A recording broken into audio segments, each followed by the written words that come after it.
Oh no. I totally forgot.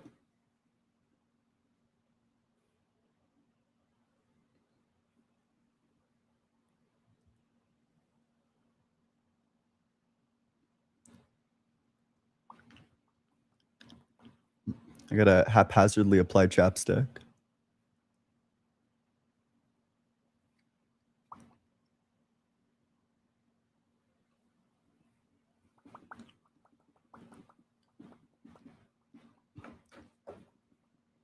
Slapdashedly indeed. That's a good word. I gotta start describing things as slapdashedly.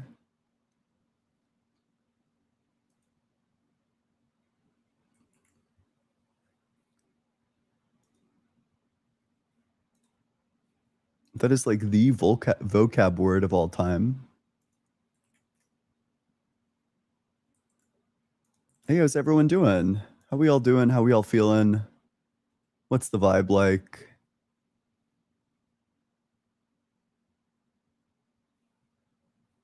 The Aquinas Insult website? I have not seen the Aquinas Insult website. That sounds very entertaining. Yo, drop me the link to that.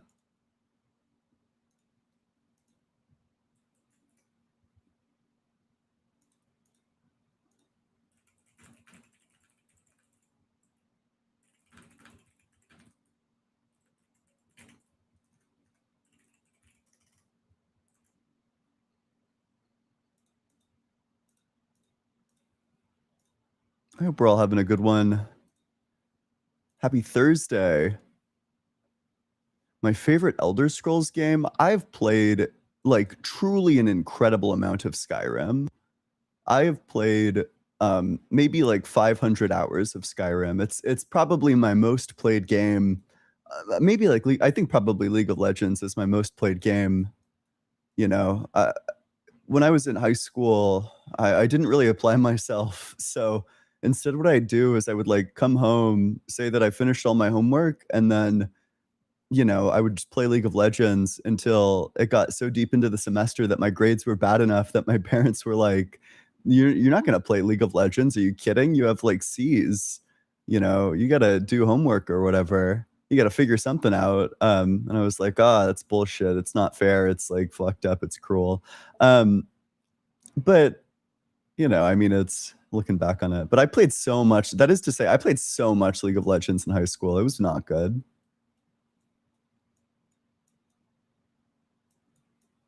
I don't know. It's I guess like that's one of the things about being a kid is that you don't actually know you kind of don't have like a good understanding of like what matters and what doesn't matter.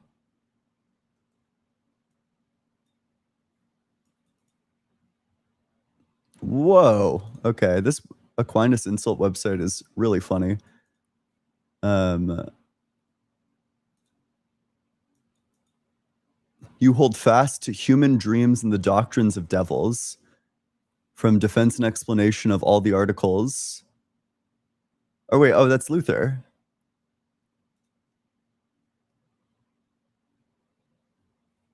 Oh wait, is this the work of Luther?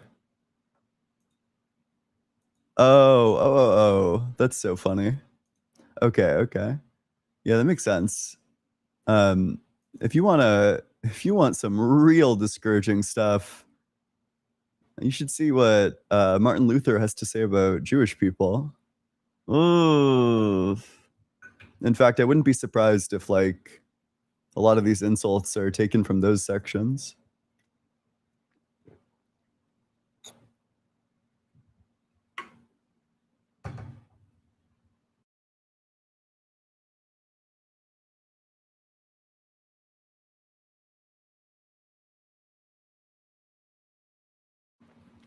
Okay. Hey, if you want to debate the topic, if you think that God is real, you should make sure that you're 18 or older. Make sure that you believe in the God of the Bible, the Torah, or the Quran. You can also be a deist. I'm fine debating a deist. Um, I think it would also be cool if you had like a reason to think that God existed. Hey, how's it going? Oh, hi. How old are you? I'm 18. Yep. What religion? So I was raised, my family's kind of divided. I was raised both Muslim and Christian. But I'd say that I lean towards more Christianity than Islam. Mhm. And what year were you born? I was Just born to 2008. Okay, 2000, sure. Okay. Yeah, what makes you think God exists? Um, See, I'm not an ignorant person, so I know that how you are raised goes a lot into how you like perceive things in the future. So I'm not denying that because of how I was raised, that is also like because everyone around me believes that God exists, because I've been taught that God exists from the very beginning. But I I believe in holy scriptures, right? And even if necessarily like I don't know, I guess you can argue that God is like just any higher power and not necessarily like God, like him, you know? Um, but I just believe that there is a higher power and that they are responsible for the creation of us. And I personally believe that that would be God, Yeah, like so the I should probably Abrahamic clarify God. the question. I'm not asking like Yeah. what's like the causal explanation. Like I understand, Yeah. you what caused you to believe in God was that you were raised in Right. like a religious household. I'm more asking like what's like the evidential basis? Like based on what evidence do you come to the conclusion that God exists? Um, I believe God exists because there is a way to worship him in every single culture and religion. I believe God exists because humans for many, many years have shared stories and passed them down about said God. So I believe the thousands and thousands of years of people telling stories and people kind of like sharing their own wisdom like coming down to us, that is why I personally believe he is real, Yeah, because I don't think they come from like nowhere. yeah, well, I agree they don't come from nowhere, but I mean, these cultures affirm contradictory notions of God. So, for example, if you go and look at the Muslim world, they're going to say that God is one person, but the Christians want to say that God is three persons, the Father, Son, and Holy Spirit. It can't be both. God can't be both one person and three persons. So, I mean, someone has to be wrong about this.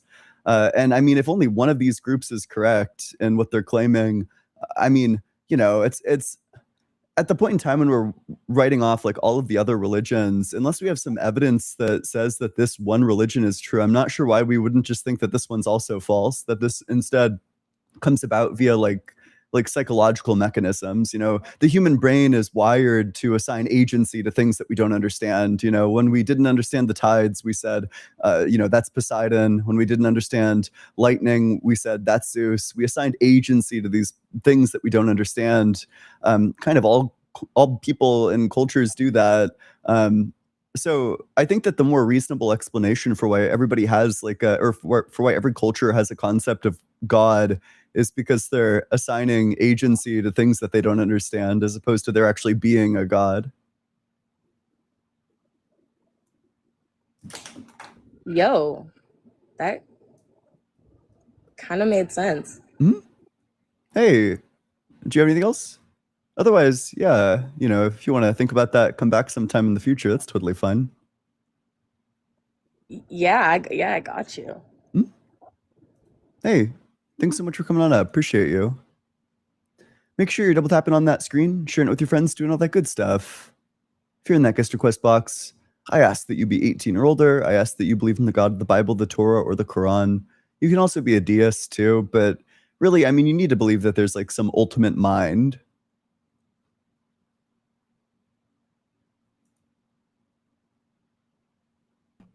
Hey, how's it going? Hey Ian, how are you? Doing well. How about you? Pretty good, pretty good. Yep. How old are you? I am 35. And what religion? I tend to, I think, well, I think there's a creator. I guess I'll say that, right? So I think there is a mind. Hmm? So kind of to your statement earlier, it may not be, the Christians may not have it exactly right, the Muslims may not either, but I think what we are dealing with when we look out in the universe, I see evidence for a creator. Sure. Yeah. What makes you think that a God exists? Well, so one, I guess we should start with, when we look out, the cosmological evidence is pointing to some kind of singular event that took place as the origin of the universe. Would you agree with that? No, definitely not. Okay. I don't think that the evidence substantiates the idea that, I think that the evidence substantiates the idea that the universe was in a hot, dense state, and then rapidly expanded from that hot, dense state. I don't think the evidence indicates anything other than that. So the universe could have been in a hot, dense state that just existed from eternity, and then it began to expand, or it could go through infinite cycles of big bounces and big crunches. Any of those is fine. Gotcha. It's not clear to me. But you do admit then that's probably like you're in a state of ignorance about it, but we do agree that it could have potentially be the source. Oh, no, I don't know why I would think that this could be the source of the universe. I'm not sure why I would think that the universe began to exist. So why would you think it'd be eternal? So, for example, I don't think time can begin to exist. If time begins to exist, then there needs to be a timeless state of reality where it didn't exist, and then this timeless state of reality changes into a temporal state of reality when it comes into existence. But everything that changes is in time, so this timeless phase of reality would just be in time, which is a contradiction. So I don't think that this picture is coherent. As such, I don't think that time can begin to exist, so it just must have always existed. So maybe not time, maybe space. I'm saying space-time as we kind of experience it today, right? So maybe time and space existed separately, and then in our universe, we experience it as space-time. But then you would have to agree that time always existed. Sure, yeah, it might have. Okay. Time might have existed, but I'm saying in our universe, right? The way we measure things, we know that as we look backwards, things contract into this, like you said, hot, dense, like low entropy state, right? That's where things started from. And at some point, some mechanism propelled that into what we see today. And that is the farthest back we can see. So we can both agree that, it started at, whatever we see today started at some hot, dense, low entropy state. Now, we're not, I don't think either of us can make a claim that Yeah. So exactly. It could be a creator. It could have been eternal, right? Those are our two options. So I guess my point in this debate is let's figure out what options there might be, and then let's see what is more likely. Because if we both end at a place of ignorance, then I think we're just going to go around in circles. Yeah, sure. I think that there's a big problem, though. It's something that I think we moved past too quickly, which is that you agreed that time has always existed. But if time's always existed, then God's not the creator of time, which means that God wouldn't be we wouldn't have an ultimate mind, because there are things that exist independently of God, like time. So, yeah. So for time exists independently of God, I think that's fine. I mean, I don't think that doesn't mean we don't have an ultimate mind. I think if God found himself in a timeless universe or a timeless something, right? I'm just saying I believe it's more likely that God created our universe in which we experience space and time together. And as we look backwards, it seems that those space and time originated, at least for us. And I'm not even talking about the nature of God and his essence yet. I would say if we... Sorry, hold on.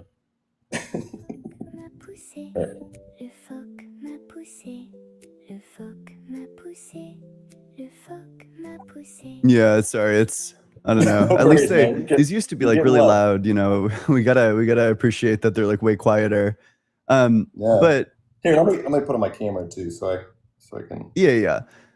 So what it means for God to be an ultimate being is just that he's everything that isn't God depends on God for its existence. That God is the source of everything other than himself. Okay, that's not what I'm saying. I'm saying that our universe was created. And if you call that God and give it more properties, we can go down that. But I'm saying in my view, it seems as if the universe was created by, something.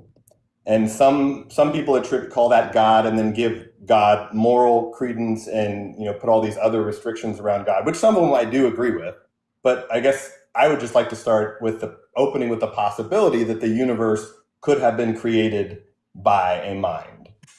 So, okay, as long as we're agreeing that God isn't an ultimate being in the sense that not everything depends on God, I mean, that's kind of like the core of my claim that God isn't real. But I mean, I'm happy to engage with you on whether or not there's like a mind that created the universe.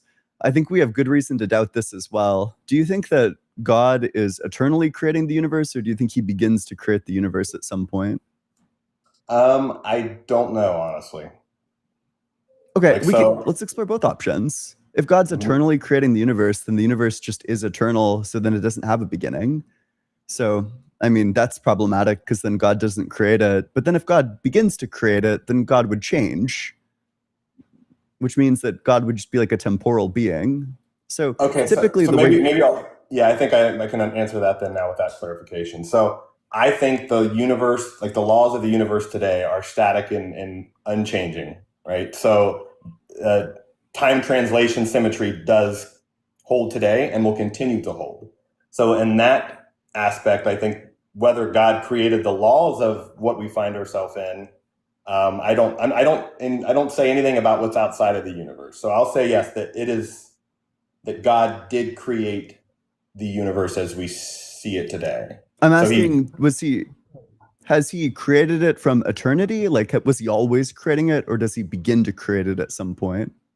well, based on the universe we find ourselves in, it was in a very low entropy state, which is impossible for us to do, right? I mean, not at least on the scales that we're talking about. You can any kind of action in the universe increases entropy. So as far as we know, for the entropy to be so low, it either had to come and like the universe or whatever existed had to be compacted into that low entropy state, or it had to start in that low entropy state. I'm a bit So I would say, perplexed. Is my question unclear? Do you not know what I'm asking? Because that just doesn't answer the question.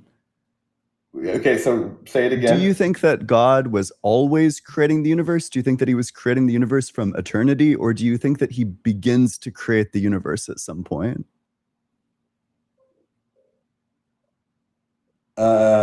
If he's always creating the universe, then without him, we would not be here, right? Is that like if God's One of two things is true. Either God's always creating the universe or he's not always creating the universe. Yes, but I'm trying to press you to like give me the consequences of what that would be, right? So if God is always creating the universe, right, and that then would the mean that if universe he always stopped, existed, so it doesn't begin to exist. but he's creating it right now, right? So God is the force that powers the universe, is what you're saying. No, like At all creating times. it from eternity. Like he had always created it. We are in eternity right now, though. So like what I'm saying is if God stopped creating the universe as in that view, then nothing would happen, right? Like No, I'm confused. Are you saying like I think that you're getting a bit confused. I'm saying I'm not asking you whether or not God is like eternally sustaining the universe. I'm asking had he brought it into existence from eternity, or was there a non-eternal point where God brings it into existence? you're using like you just made a Yeah, contradiction. Like eternal eternity and point. refers to something that exists but does not begin to exist or end existing. Yeah, so eternity is a direction, right? No. Okay, so define it without me allowing you to, like if you say eternity is a point, It's a duration. It specifically refers to a thing existing but not beginning to exist or ending its existence. It's like something always existed. okay, so God is either always creating the universe, right? Yeah. Okay, so he's creating it right now, right? Like created it from eternity. Like he didn't begin to create it. He had just always created it, past tense. Again, if it's eternal, then it's happening right now. Do you think right? maybe here's a better way of asking. Do you think there's a state of affairs wherein God existed without the universe? Or do you think Perhaps. that there was no state of affairs where God existed without the universe? I think I really don't know, right? Okay. I mean, I think I look back and I see that it seems as if we were created in this universe because there was a single, event from which everything seems to have transpired. Okay, so we could explore both routes. You know, if God never existed alone, if there isn't some state of affairs where God exists and the universe doesn't exist, well, then the universe is just co-eternal with God. Both of them just always existed, which is problematic because it means that God didn't create it. But you know, the alternative that's present there, the other option is that God goes from existing alone to existing with the universe, which means that God would begin to create. But then if that's true, then God changes. So I do think God can change. Okay, then God is temporal. Yeah.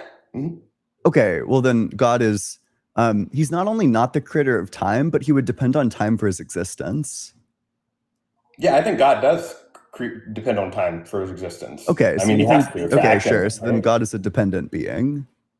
He's not only Okay. not sovereign, he doesn't have like aseity. That's fine. God can be dependent on things. I mean, Okay. he has to be dependent on me to know him, right? Okay, that's fine, I guess. I mean, if you're gonna bite those bullets, then sure. I don't think I don't think it refutes like my claim is there's more evidence for a creator than not. Okay, what's the evidence? So one of the things, is just the fact that cosmologically it looks like it was created. Our laws of the universe, our models of the universe do seem to imply that there was some single event that we may not know the cause for. Maybe there was a cause that we don't have access to, right? And maybe we'll never have access to that. But it does seem that, there was a singular event that created this universe that we can't explain. And so from there, How do you know we can't explain it? What? How do you know we can't explain it? We can't explain it yet. How do you know? Because it goes up to the limits of our ability to capture information from the past. Well, so here's a model for you, and we could talk about the evidence for this. We have good evidence to suggest that the universe, over enough time, is going to undergo a big crunch where it's going to stop expanding and start contracting. The force of gravity is going to overwhelm the force of dark energy and start reeling everything back into a hot, dense state. At a point like that, it's going to be in the same state at which it expanded from. So then it could rapidly expand again. And then after some amount of time, rapidly contract and then rapidly expand again. If that model has good evidence for it, as it does, then it seems like what could be the cause of this? We would just have good evidence to think that the cause of this is that the universe undergoes infinite cycles of big bounces and big crunches, and it's just always been doing that. Yeah, so a couple things on that. So I know what you're talking about. And recently the JWST is like gazing way back into, the initial, I think it's like 200 million years is the earliest we've actually seen like past the Big Bang. And, some of the information we're seeing that pointed to potentially an expansion that is just continuing to increase, is going away. And so maybe dark energy is weakening or whatever, and it might crunch again, right? So like we initially thought there might have been heat death, and, there may be a big crunch now. I don't think either one are neither one is widely agreed upon. I'll say that. So there's thoughts on both sides, but even I would say like the infinite, kind of the idea that this has been going on infinitely in the past and will continue to go on infinitely in the future. That's kind of like saying if you drop the ball from a bouncy ball from your head and it bounced, it's going to just continue bouncing back and forth again forever. And we know that's not the case, right? Because energy is lost, energy is dissipated. You just don't get that perfect back and forth. Does energy ever disappear entirely, or does it just go to elsewhere in the universe? Well, it spreads out, right? Yeah. Right. So it spreads out. So what you're saying though, like, is that there's a crunch back and forth, and that's the same thing, right? So like, it's the same as expanding and coming back. So it may spread out in different ways, over time. Like eventually it would spread out enough in a way that like it never came back, or like the energy wouldn't be the same. But here's the problem is that the energy doesn't disappear. So if it undergoes a big crunch, all of the energy that's ever been in the universe is just going to be in the state that's crunched up again. Maybe. Yeah. Maybe. Like, but I don't think we have models to explain that. Wait, not maybe. Like necessarily if energy doesn't disappear, from the universe and it undergoes like a big crunch into another hot dense state, then all of that energy must be there because it doesn't disappear. So then it Yes, could just but undergo another rapid expansion via whatever mechanism caused it to in the first place. I get what you're saying, but like then we're talking about multiple universes because at some point, like you get it far enough away from the source where the speed of light stops any kind of interaction between those parts of the universe. So like we have parts of the universe today that based on its expansion cannot talk to each other, right? Nothing can end up affecting them because they're outside of, like, the universe is expanding faster than the speed of light, and the speed of causality would allow them. So even then, a part of the universe might be able to come back and crunch, but there's still other parts out there that are unexplainable with this model. So That's like, just not true, right? Like you could put any finite value, even values that are higher than the speed of light in the expansion, and if it stops expanding, there is some finite distance between any 2 points in the universe. So that would also yes, get reeled back in. no, because that's not how causality works. Causality is limited by the speed of light.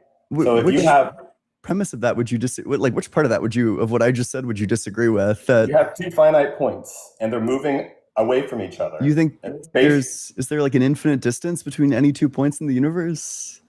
no, the way expansion works is these points are moving away from each other faster than the speed of light. Yeah. And Right? there's a So- finite distance between this point No, I'm and talking any about other these 2 points points in the individually. universe, right? These 2 points individually, right? So they can start out right here. Let's say they do, and they go off in different directions faster than the speed of light because new space is expanding, right, in between them. Those will never ever touch each other. But what if So- it stops expanding? So if it stops expanding, still, like, they would be outside of the distance they needed to be able to communicate with What's each the other. distance they need to be? At what distance can things no longer communicate with each other? When they're expanding away faster than the speed of light. Like, That's not a distance, that's a speed. What's the distance at which things stop being able to interact with each other? So if they're moving, right, and they're moving and the distance between them is increasing, and then it is increasing faster than the speed of light. Wait, sorry, that's a speed. You said distance. You know the difference between a distance and a speed. You said that there's a distance at which they can't communicate with each other anymore. Well, if you assume like there's always moving, right? So distance and speed. What if expansion stops? So yes, if expansion stops, right, and everything that we see comes together, and I guess I could see. So in a big crunch, you're saying that if the universe stopped expanding first, right, and then it come back into, okay, I guess, yeah, okay, I think I see what you're saying now. Yeah. Okay, so yeah, that big crunch could happen, but I guess like where would the energy come to redirect? Like you need energy to redirect momentum. So if you come down and then you redirect it, that energy is spent in redirecting. So you're still losing some energy. It has to go somewhere. No, my understanding of it, and this is my friend Quantanaut. He's a physics PhD student, but my understanding of it is that if the strength of dark energy weakens, it's because the energy that's present in those fields is dissipating to other fields. Is that correct, Quantanaut, or am I misunderstanding something? It's more that energy is not even a conserved quantity on this scale. So in general relativity, it does not obey something called time translation invariance, which is a requirement for energy conservation to hold. So energy is not even like really well defined here. Sure, okay. But in terms of like what he's saying about wait, what is it? Sorry, Guess, do you want to restate your point? Yeah, so on the big crunch, so if that happens, right, it just seems like there would be no way for that to happen indefinitely. Why not? Indefinitely. Yeah, so like that it's been happening, always been happening, and always will be happening because there's a change in momentum and direction. So Well, that no, the change- net momentum of the universe is just zero in like the cosmic background reference frame. So the net momentum is 0 in the cosmic background reference frame. So Yeah. but right now, right, as the universe is expanding, there is some momentum there, correct? No, the net momentum is still 0. It's not like moving to the side. Then how is the net momentum?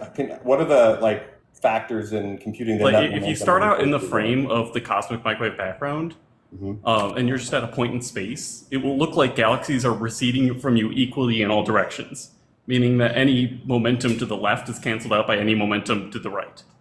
But even then, it's not really the correct way to think about it, because those galaxies are not actually traveling through space. It's just that more space is being created between the galaxies. Gotcha. So are you sorry, Quant? So then are you or do you believe that the universe is more of an internal, cyclical type of, I guess, lifetime? It hasn't been ruled out. It is a plausible model. Okay, it's a plausible model. Okay, gotcha. Okay, I'll grant that it's plausible. It sounds like it's plausible. So I guess back to what we were talking about then. That's a plausible model. So is, I think, the creationist model that, it seems like it came from a singular point, is a plausible model as well. But why would we think that? So let's say that it did come from a singular point. Or why singular. then would we think Yeah. that the time series doesn't just have a beginning at this point and it just exists as like a block, like a 4-dimensional block, rather than like being brought into existence by a god? I think one, because it is minds today that create ordered things. And I think that it's... What? Oh, that's just not true. In fact, if anything, we create more disorder. I mean, we do create disorder as well, obviously, but... No, I mean, like mathematically, in the process of living, we generate more entropy. We increase it more than we decrease it. Sure, but at some point you got to get away from the rote symbols that we write down to represent reality and look out at reality as it is today, right? This represents reality. Otherwise, you're just basing it on vibes. No, it represents a model that we write down to explain and predict what's happening and what has happened. And it's a model that works. Yeah, it is, but it still has gaps in it. Like what? Like exactly what we're talking about, understanding how the universe came to be. But Okay. what's the gap specifically that's relevant for this? Well, one of the gaps we're talking about is, one, the fact that we do look back in the past and we see, what seems to be a universe that started from some singular event. No, it doesn't seem to have started. That's just an event in the past. Okay, There's no indication that that was actually a start. In fact, luckily there's like a survey of physicists, cosmologists about this exact question. They were asked, what is the interpretation, like how should we understand what the Big Bang is? And the majority opinion at 68% among like 1,700 respondents, the Big Bang is a theory that says that the universe evolves from a hot, dense state that says nothing about whether there was an absolute beginning of time or not. So the majority opinion is that the Big Bang makes no claims to being the beginning. Yeah, that it makes no claims. And even under models where the Big Bang does have an earliest moment of time, it is incompatible with the concept of a creation. You'd have to define what the creation story is first. In any sense of the word, it is incoherent with respect to any current model of the Big Bang. Well, here's what I don't like about that point you just made, Ian. So yes, 60 some percent of physicists may say that it's not. It doesn't seem, or they would not consider that to be the defining event, the creation event of the universe. But or even the beginning of time or anything like that. Yeah, or anything like that. There's as far as we can look back, we cannot make any observable conclusions about what happened before that event. Right? Yeah, I agree with that. But then that would just indicate that the cosmological data doesn't favor theism over atheism, that there are absolutely coherent, plausible models of cosmology under atheism. And at that point, You just have to find different evidence to support your to support your viewpoint, because this evidence doesn't favor your viewpoint. Well, so that's Also, that's where I start. also, right? in That gives me the principle- opening for God. In principle, if there was a before the Big Bang, we might be able to observe it with something like gravitational waves. So, like, in principle, we might at some point be able to see past it. Yeah, I actually think we will. I think like there's, what was it Pythagoras who talked about the music of the spheres, right? I think we'll that's kind of what we're doing with these gravitational waves, right? We're listening to the music of the universe. I think AI is going to get us there, and we're going to learn more about the universe and the early universe, and hopefully, I am on the right path, and we will see more evidence of intelligence out there beyond, what we can detect and kind of come up with our observations today. But I guess that's where I start, right? That's the big question for me that started thinking, okay, well, nobody else has this figured out. There is room for God when I heard about the Big Bang. So to be clear, I just want to recap the conversation up to this point. You said that the evidence that would favor God's existence is the cosmological evidence, but now you would agree with us that it actually doesn't favor God at all. That what the evidence was supposed to do is make God's existence more likely, but it actually didn't do that. Well, here's the thing though, there's nothing you're offering me to give me an alternative. Wait, sorry. So I'm looking at a piece of grass right now. Why would I think based on just the piece of grass and nothing else, based on the way the piece of grass looks, that therefore God exists? Well, the grass is a inside the universe. I'm talking about the universe. Well, I can't find that just from the piece of grass. Right, exactly. That's why it's a bad analogy. Sure. Well, yeah, right. So you can't just say, let's look at this data. Well, you can't disprove God with this data. Therefore, that's like evidence for God or something. That's kind of nonsensical. No, it's the same thing you're doing though. So I feel like we're using the same arguments to say, the Big Bang didn't exist, or so the Big Bang might not have been the start of the universe. Therefore, it's plausible that it might not be God. I feel like we both have a blind wait, spot sorry. there. I'm not citing cosmological evidence as evidence against God. You cited the cosmological evidence as evidence for God. Is the cosmological evidence not evidence for God? So and by cosmological evidence, I mean the fact that when we look out, it seems to be that there was a beginning. Oh, but it doesn't seem that there was a beginning. See, I don't see how we disagree on that. Because you've agreed that there's plausible models wherein it wouldn't have a beginning. Hear about that. There seems to be a limit as far as we can look back to which we will never see past. Now, we just agreed maybe we Why could would look that at be the evidence for gravitational. God? Well, that's the evidence for a beginning, is what I'm saying. That has not been established. Why would that Right, be it hasn't been evidence? established. Even if But that's established, why would that be evidence for a beginning? We don't know, therefore, evidence for a beginning? No, we can see beginning and ends of things today. We mark beginning and end all the time of things. So if we take the same definition for beginning, then we can apply that beginning to it seems as if the universe did begin. Some things are green, but all things are green. No, you want to measure something temporally. We can't go back and just when we look out at the universe, there is movement, there is expansion. If we run that backwards, it contracts. From that point, we have no clue what happened before that contraction. So, and then you just want to insert God into this we don't know. No, I want to say that was what seems like the beginning. Does it make God... Oh, sorry, but what's the evidence that that's the beginning? So today it is as much as we know that there was a beginning. So we don't know, but you want to say that that's a beginning. I'm sorry, say that again? It sounds like you're saying, well, we don't know, so it's a beginning. Why would it follow from we don't know that it's a beginning? Because we have to ground ourselves in some kind of truth, right? You don't know that I'm not we can ground ourselves in some kind of truth without, I don't know, just assuming conclusions that we don't know. It's not assuming conclusions. It's everything we measure today seems to have a beginning and an end. So God would have a beginning and an end? That can be fine. I'm fine with that. God could have a beginning and end, but that's not the claim I'm making. Would you agree that everything that begins to exist has a cause?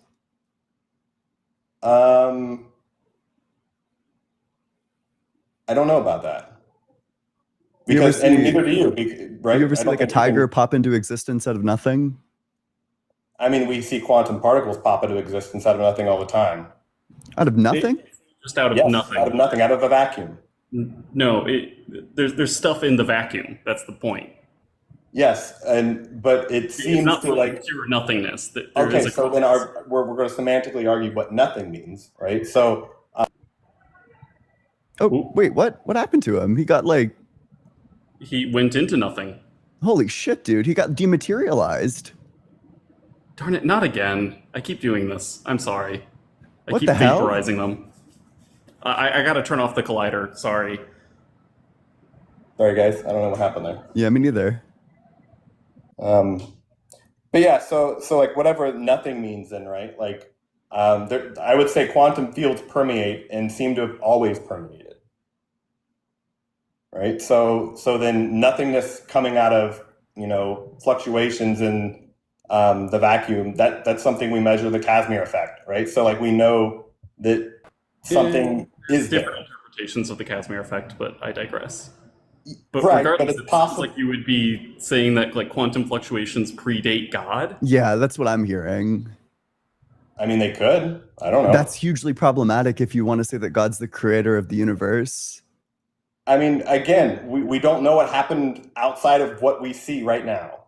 Okay, so because we don't know, therefore God.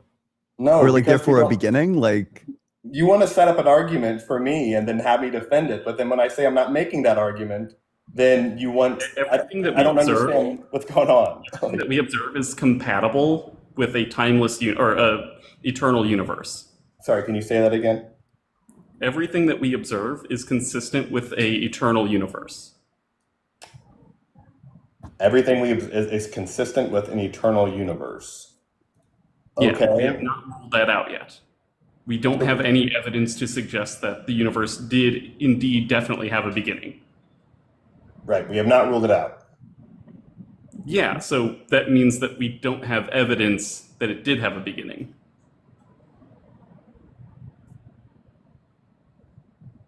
How is it? I don't know. How is it not evidence?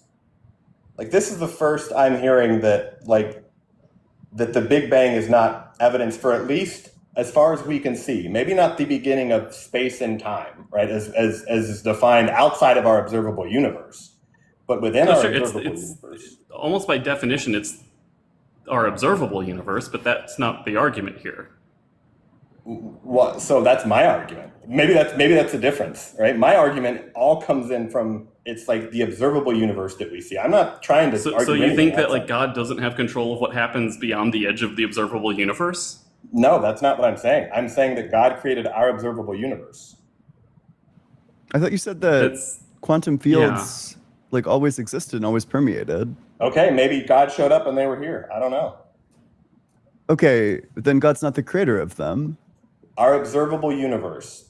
I mean, God could still be bound by natural laws. Then he's I can see physical. yeah, it sounds like he's just a powerful alien now, Could be. not a god. Oh, well, at that point, this is like too far from the God concept. Why is that? I don't deny the existence of aliens. You're saying God is physical. Typically, God is taken to be supernatural. So I think, I mean, and that's where we could kind of get into like some parts of God, maybe supernatural. I'm not arguing for those. I think that like there's a part in us that is godlike. Like, I think we are part of that divine spark, right? If you want to get into the squishy stuff, but I think categorizing God as an alien in some sense does make sense to me. Okay, well then we probably would just be talking past each other because I think that is like so far away from like the common understanding of God that Mhm. it's like kind of, I don't know, to me this is like a debate about like whether or not God exists if we just take God to be like a water bottle. Like I think aliens probably exist. I think that that's like statistically likely. But I don't know, this is like probably too far away. But listen, I appreciate you coming on up here. I'm going to move on to the next one, though. Thank you so much. All right, make sure you're double tapping on that screen, sharing it with your friends, doing all that good stuff. In that case, I'll hop down as well. Yeah, thanks so much for coming on up. An Well, honest doubter. Thanks so much for the super chat. Are you only an Abrahamic atheist? Seems like you only focus on their conception of God. What about Vedanta, Zen, etc.? Beingness as God versus man God. So I don't think it's very fruitful to say that God is being, because then it just becomes like a definitional dispute. The dispute is no longer about whether or not this specific thing exists, whether or not there's like this mind that everything else depends on for its existence. Instead, we're debating about like what the word God means, and that's kind of boring to me. I agree that being exists, obviously, like trivially, but it's just not a very interesting claim. Mrs. Dog, thanks so much for the corgi. Appreciate you. Queerest Cowboy, thanks so much for super chat. Check out the Rhineland Massacre, where massacres the Crusades' first victims were Jewish families who refused to convert when Crusaders tried to kickstarting the apocalypse. I don't know enough history about that, but that makes sense, I suppose. Hey, if you're in that guest request box, make sure that you're 18 or older. Make sure that you believe in the God of the Bible, the Torah, or the Quran. You can also be a deist. That's fine too. But you need to believe in like a mind, like an ultimate mind. If you don't believe in an ultimate mind, don't request to join. That will go to the very next guest.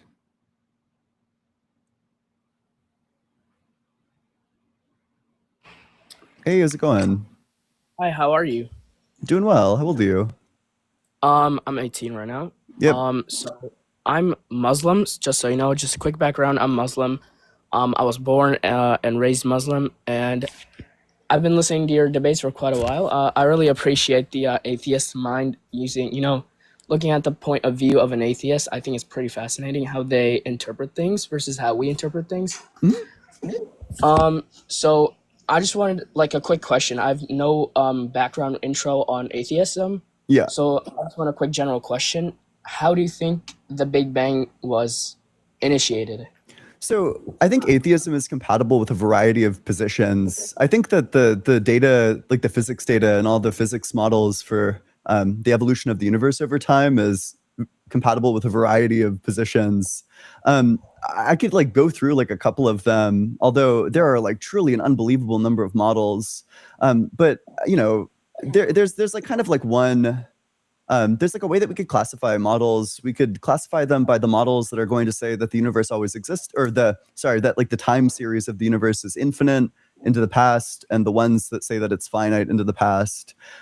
There's the Hartle-Hawking no boundary proposal, which holds that if you trace back, like, it's kind of a hard concept to explain what a world line is, but basically if you like trace back, if you just like keep on winding the clock back, eventually time is going to turn into space, and there will be like a first moment in time, and then before that you're traveling along like a spatial dimension. There's this like I think it's called like the Guth, I think it's the Guth model, which holds that there was like the quantum fields, and then they tunneled from like a zero state to like a one state, and then that caused like the rapid expansion of the universe.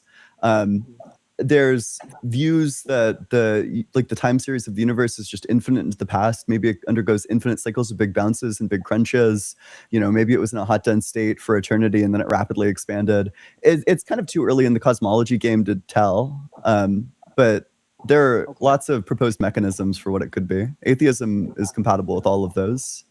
Sounds pretty fascinating. All those like concepts and like how like people have facts on the Big Bang happening and all that kind of stuff. That part fascinates me a lot. My point is, like, do you believe there is a divine being that triggered the Big Bang, or is it all an automatic sequence where it led up to automatic development of intelligence? We're kind of conflating a couple of things. We're jumping between like the Big Bang and evolution, but the one explanation that atheism is not compatible with is that there was a divine being, obviously. So atheism is compatible with all of like the physical explanations for what may have brought about the Big Bang, but it's definitely not compatible with the explanation that God willed it into existence. But I mean, if what you're asking is like, how do we get from the Big Bang to evolution of intelligence, I mean, that takes billions of years, but the process is more or less that the universe rapidly expands, that all this energy is deposited into various like subatomic particle fields, that these subatomic particles form atoms, things of that nature. These atoms come together via gravity. They form stars. The stars undergo like these nuclear reactions, emitting, you know, unique elements. They're like bigger and bigger chunks of things that are forming. Planets form. You know, one of those planets is the Earth. It has liquid water. Among this liquid water, it has like the necessary chemical composition to give rise to the very first life form by giving rise. So amino acids form basically everywhere. And from amino acids, it's only like a couple of steps away from getting RNA fragments.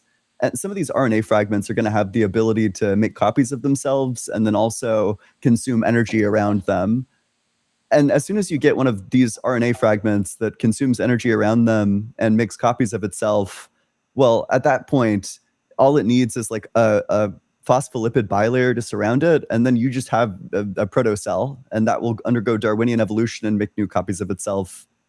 And then evolution, you know, survival and reproduction get selected for. Intelligence is one of those things that's good with that. That was kind of a long explanation, but it's like more or less. Yeah, like from a biology perspective, even there's a concept where in order for cell division like exocytosis, endocytosis to happen, it needs a trigger, right? Usually the trigger is some kind of injury or some kind of stimuli responding to wanting the cell to divide to build new cells. Maybe it's a skin cell or whatever. So there has to be a trigger for everything is my ideology. Now, the Big Bang, do you know what the trigger was? I'm just saying it because I don't know what it is, so I just want some background info on what the trigger is. Yeah, I think atheism is compatible with a lot of explanations. So I outlined like 4 explanations earlier for what the trigger might be. You know, maybe it's quantum tunneling from a 0 state to a 1 state, leading to the rapid expansion of the universe, like the Guth model. Maybe it's the coming into existence of time from like a sans time, like space universe, and then that gives rise to the very first moment in time and gives rise to like the rapid expansion. You know, maybe it goes through infinite cycles of big bounces and big crunches. The mechanism that drives the expansion of the universe is dark energy. That is like a pretty firmly established scientific thing, is that dark energy is what's driving the expansion of it. So it would have been releases of energy into dark energy fields. Okay, now basic question for you. What do you think the purpose of humans on Earth is? What do you think your purpose of living is? We're kind of bouncing between like a lot of different areas, which I'm like fine with, but I do think it's like worth flagging that I'm getting like whiplash here, right? Like we started with cosmology and then we moved towards like the evolution of intelligence, and then we moved back to cosmology, and now we're on like purpose. Like we're kind of going all over the place. No, my main topic was purpose and all that kind, but I just wanted some cosmology introduction before I dive into more of the spicy stuff, you know. So it may seem like I'm bouncing a lot, but I promise I'm trying to get to one point here, if that's okay with you. Sure. In terms of like human purpose, is that something like you know, what should we be aimed towards in our living? Sort of. So for example, human morals, you know, how do we know that stealing, murdering, you know, how do we know those are things that should be forbidden? Whereas, you know, I believe if there's a God, he has highlighted this is not allowed, stealing is not allowed, you know, all that kind of stuff is not allowed. So how do we as humans know what is morally right and wrong by default? By default? Oh, I don't think we know it by default. I think that we learn what's right and wrong through rational moral reflection. So I hold to a virtue ethics view. So I think that the purpose that we're all aiming towards is something that Aristotle calls eudaimonia, which is human flourishing. That's kind of what all living things are aiming towards, is their own flourishing. In the same way that a plant can flourish, so too can a human. And what that involves is, you know, an exercise of the important qualities of being a human. You know, we have a high level of self-awareness. We're able to reflect on ourselves, our lives in a way that other animals aren't. And in this process, we have a concept of self. What everybody's ultimately aiming at is like some kind of like self-respect. In addition to some other things, there are like individual differences there, but everyone wants self-respect. But in order to get self-respect, in order to live a good life, in order to achieve the human flourishing, you need to fulfill all the classical virtues. You have to be just, and you have to be wise, and you have to be temperate, and you have to be courageous. And those are just going to be mapped on to various things that it's wise to value. Yeah, I like how you compared like humans to plants. We just have to flourish. I completely agree on that part. But wouldn't you agree that we as humans are just more we're called the most intelligent beings on Earth today? If correct me if I'm wrong, but we we are. have a sense of moral. We have a sense of moral. What's just and what is not. We have every single scientist, every single discoverer, everything has been done by humans. So I think we have a moral responsibility to be the leaders of the earth. So wouldn't you think that enhances our purpose in life rather than just being normal plants and just flourishing? Well, I think that different species flourish in different ways. I don't think that we flourish in the same way that a plant flourishes, but I do think that we share this like underlying direction that we're aimed towards, which is flourishing ultimately. I mean, I agree that we're the most intelligent species, although I'm not entirely sure. Like, there's like a bit of a conflation going on that we should probably clear up sooner rather than later, which is that we can have certain moral intuitions. I think that our moral intuitions are extremely shaped by the culture that we develop in, and I think that they're also separate from the notion of what you actually ought do. I think that the question of like what are the things that you ought do might have a different answer from what are the things that you think you ought do. So it's important. Like we should probably clear up. Like, are you asking what are the things that we ought do, or are you asking like what explains the fact that we think we ought do these things? The first one. Okay. Yeah, then the answer that I gave earlier is the one that I'm talking about. I agree we have a sense of morality, but I think that people's moral intuitions, when they haven't critically evaluated them or reflected on them, I think that people's moral intuitions tend to be quite underdeveloped. Like, for Okay, example, so most people, I think if you rationally reflect on it for like some amount of time, you'll basically like unavoidably arrive at the conclusion that veganism is just obviously true, but most people don't intuit that. okay, so I like how you said that we don't develop skills by default. We have to have rational morals. We have to learn things in order to execute new functions. Correct? Yeah, we develop Okay. our virtues like a skill. Yeah. You reflect on like the nature of like wisdom or the nature of courage, and then through this rational reflection on what it means to be these things, you arrive at a deeper understanding of them, which then makes your moral intuitions more reliable.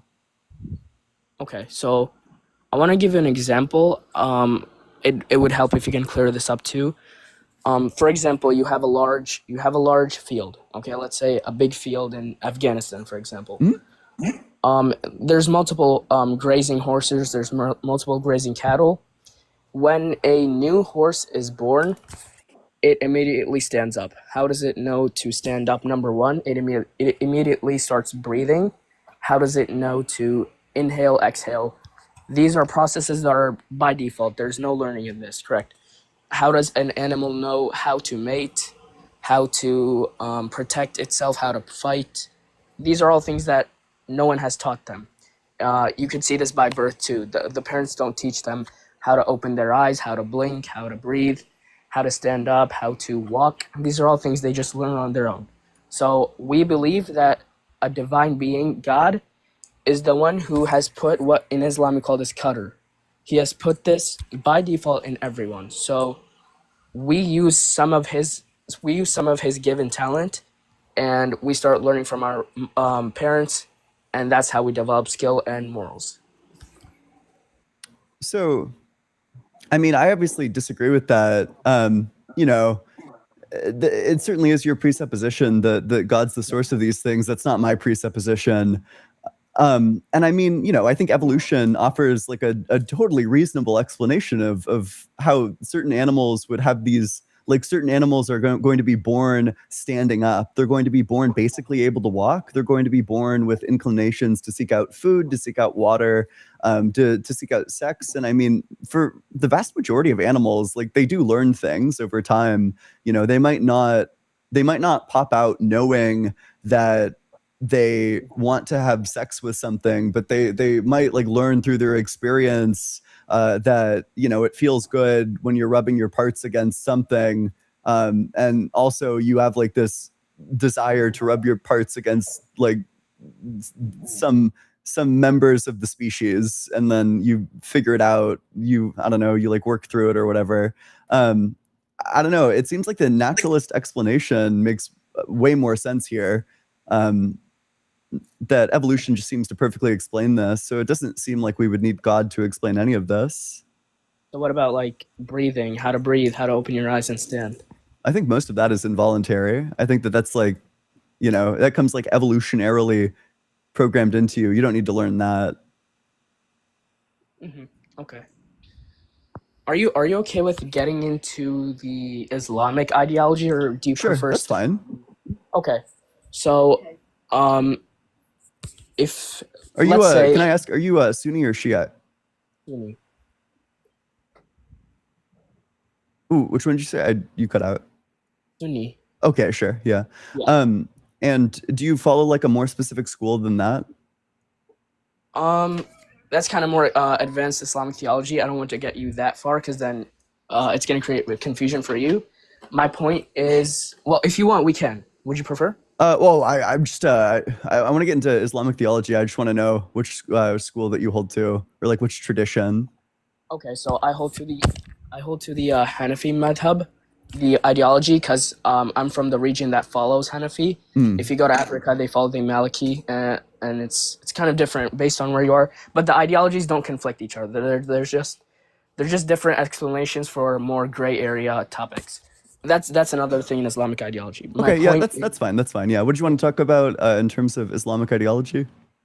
Yeah. So, describe atheism. Atheism exists in this world. Describe the creation of describe the ideology of divine books, as so they call it, the Quran, the Bible, the Torah. Where do you think these came from? Yeah, I mean, I think atheism is compatible with a lot of explanations on this. I know that there are going to be like a lot of open ideas about this. I could give you like a couple. So, for example, what seems most reasonable to me is that this is like mythology that got passed down and then written down. It was passed down via oral tradition, and then it got written down, at least in terms of something like the Torah. In terms of the Bible, because the Bible is so many different books, I think that each one is going to have like a different explanation. In terms of the Quran, I'm going to hold that either Muhammad was either he was lying, or maybe he did think that he was getting revelation from Allah. Same thing with Joseph Smith. So that's like kind of a rough overview of what atheists might say about that. Okay, so if let's say Muhammad was lying, what do you think his purpose would have been to lie and to create confusion? What do you think his purpose was? Yeah. To fuck? To create a religion. To form like a harem? Like, I don't know. No, what do you think his purpose is to say, I got revelation from God? What do you think his purpose is to give a book that actually encourages good morals rather than just... Because if he had a true purpose, he would have been doing anything he would have wanted to. He gave a book that was scientifically correct. It has scientific miracles within the Quran that scientists are still figuring out today, number one. Number two, the book still contains... it contains good morals that at the time of the tribe, they didn't have those good morals. Muhammad was the one that proposed them. He said, God has given me revelation, and he gave the Quran. The Quran is now a standard for moral for all Muslims around the world today. Mm-hmm. Yeah, I mean, just to answer the question again, maybe you didn't hear. To fuck, he was trying to get some. Same thing as like most cult leaders, like Joseph Smith, for example. It's very strange to me. One thing that makes me distrust like a religious leader. I'm sure. Okay, and to be clear, I think atheism is probably compatible with a lot of explanations for why Muhammad did this, but this is certainly one thing that makes me distrustful of him. It's the same reason why I distrust Joseph Smith and the Mormons, is because it's just so strange to me when somebody gets revelation from God and suddenly they just need to marry like an entire harem of wives. Suddenly they just need to marry all of these women, even like married women, like they simply need to. Okay, so after Muhammad got revelation, he became the leader of all of Islam. He became the leader of the whole entire Arabian Peninsula. One of his companions came to him and he said, "Would you like all of this wealth, or would you like it to be distributed among the poverty?" You know what he said? There's multiple authentic sources that say Muhammad, he lived a life of humbleness. He never slept on a bed. He always used to sleep on straws. Explain this. If he truly wanted to fuck, why would he sleep on a straw? Why would he give all his wealth to poverty? Why would he donate? Why would he, all these kind of things? Why would he go down instead of going up on a king's status? That's a good question. Okay. What's the source that says that he always lived in like poverty, or that he always slept on straw? Because I'm looking it up, and I Googled, did Muhammad always sleep on straw? And it says no. So I could give you like sources for that if you're interested. We could go deeper into that. But I guess like what would make you think that that's true? That he was always living like an ultra modest lifestyle and didn't live anything but in like a modest lifestyle?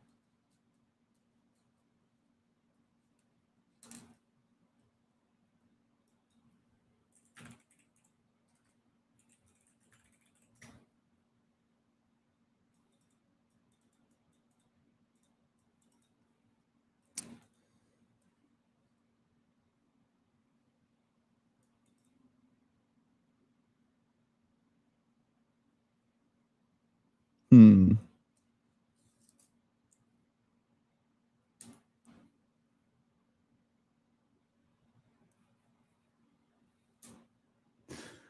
Because I'm okay when I look into this. Oh, also, if you're off the app, I can't hear you. You got to be on the app. Oh, I see. Okay, my bad.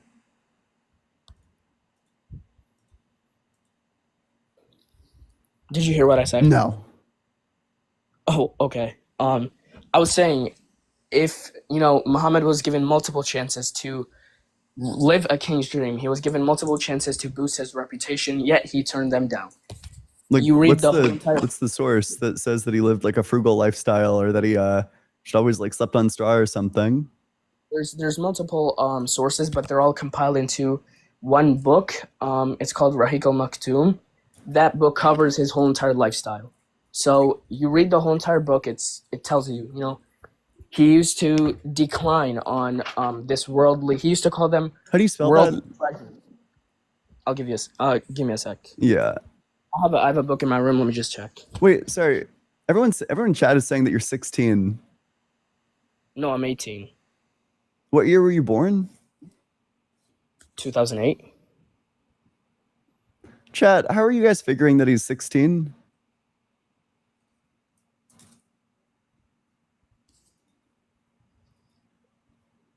I don't know what they're saying. Oh, okay. Apparently you've posted it. Sorry, bud. I don't know. I don't appreciate that.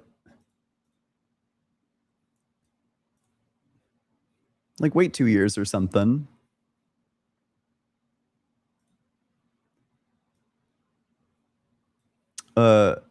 Marquis Leary, thanks so much for the super chat. The Rhineland massacre got so out of hand that the church had to tell the Crusaders to knock it off and give the survivors sanctuary.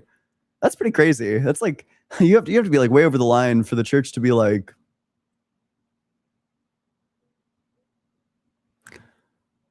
Adam of the Earth, thanks so much for the GOAT trophy. Appreciate you.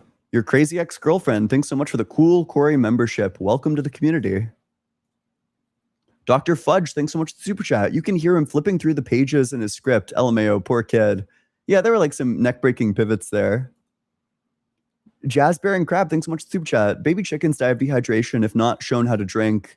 Why would God not teach them to drink water innately? Also, humans don't walk at birth, so.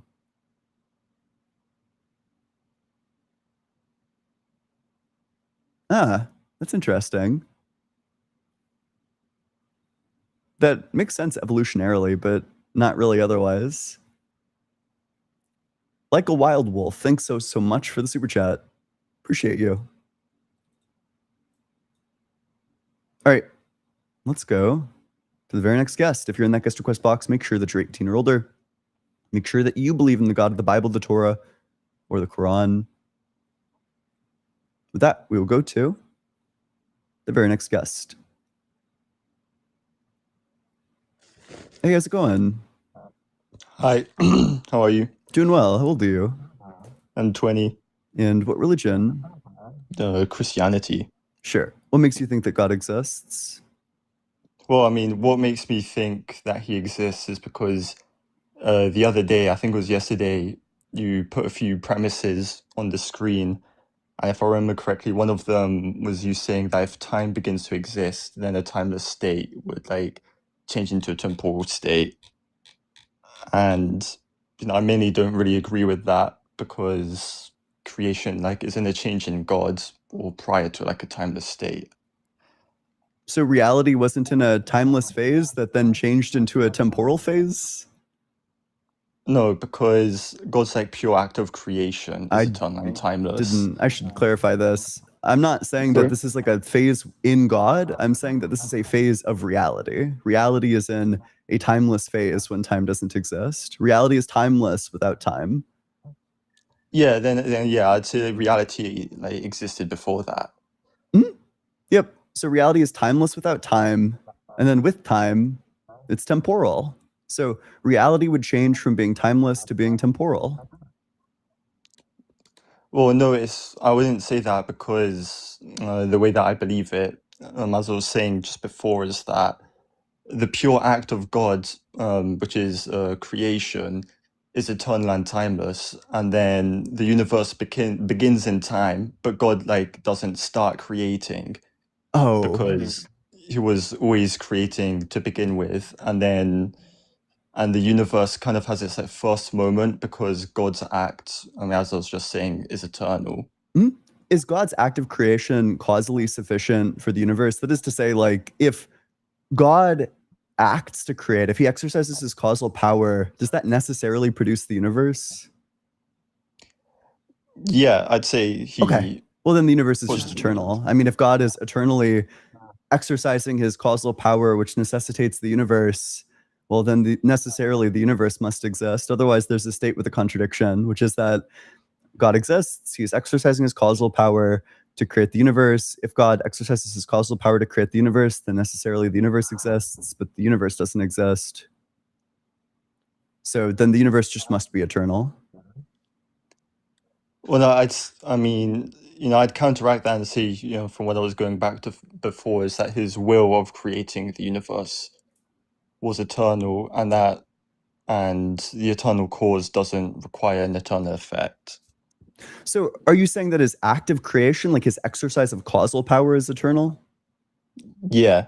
Okay, and that necessitates that the universe exists when God exercises his causal power, right? Yeah. Okay, so then eternally, God is exercising his causal power. Necessarily, if God is exercising his causal power, the universe exists, but the universe didn't exist. Well, no, because by creation, I mean, it's like, causing something to exist and it's sustaining its existence at every moment.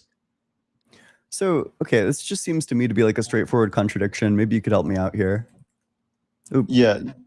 What do you, I mean, what do you think I'm saying that's wrong?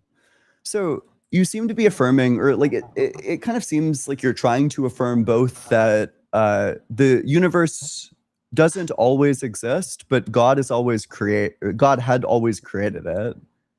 So we got something like premise one: God is creating the universe. Or maybe we'll get like specific. Or no, that's fine. Actually, God is creating the universe from eternity. Yeah. If God is creating the universe, then God's act of creation necessitates the universe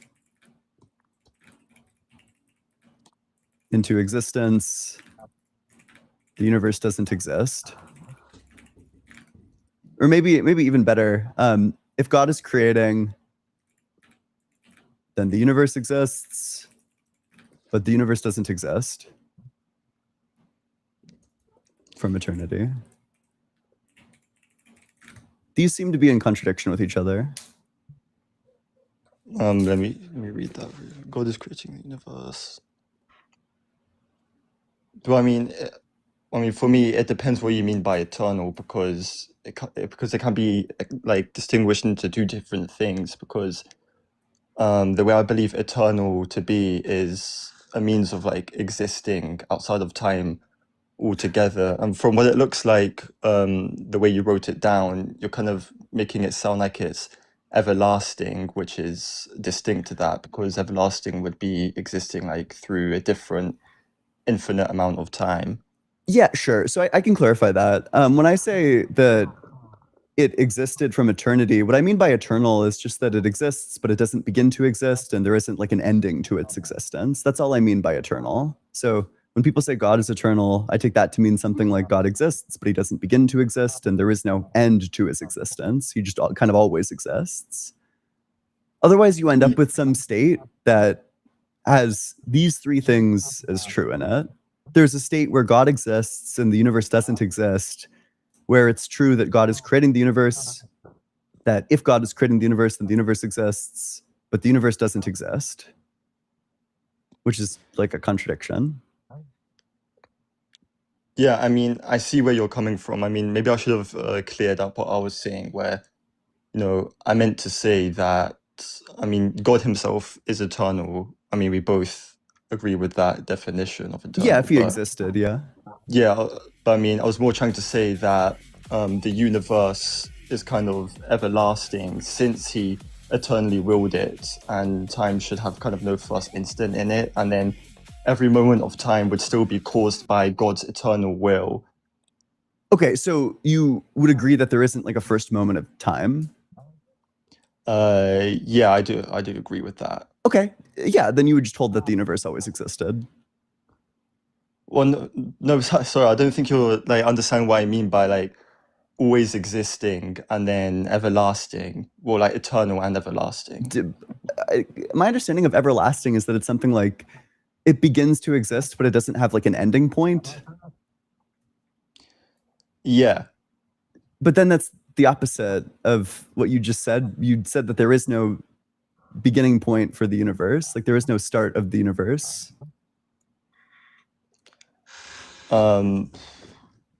Just say that. Oh, sorry if I said that, because I think I'm getting stage fright from That's this. okay. Don't worry. People, You're doing fine. Just don't read the chat. No, you're right. Let me actually go on clear mode for that then. That's a good idea. Because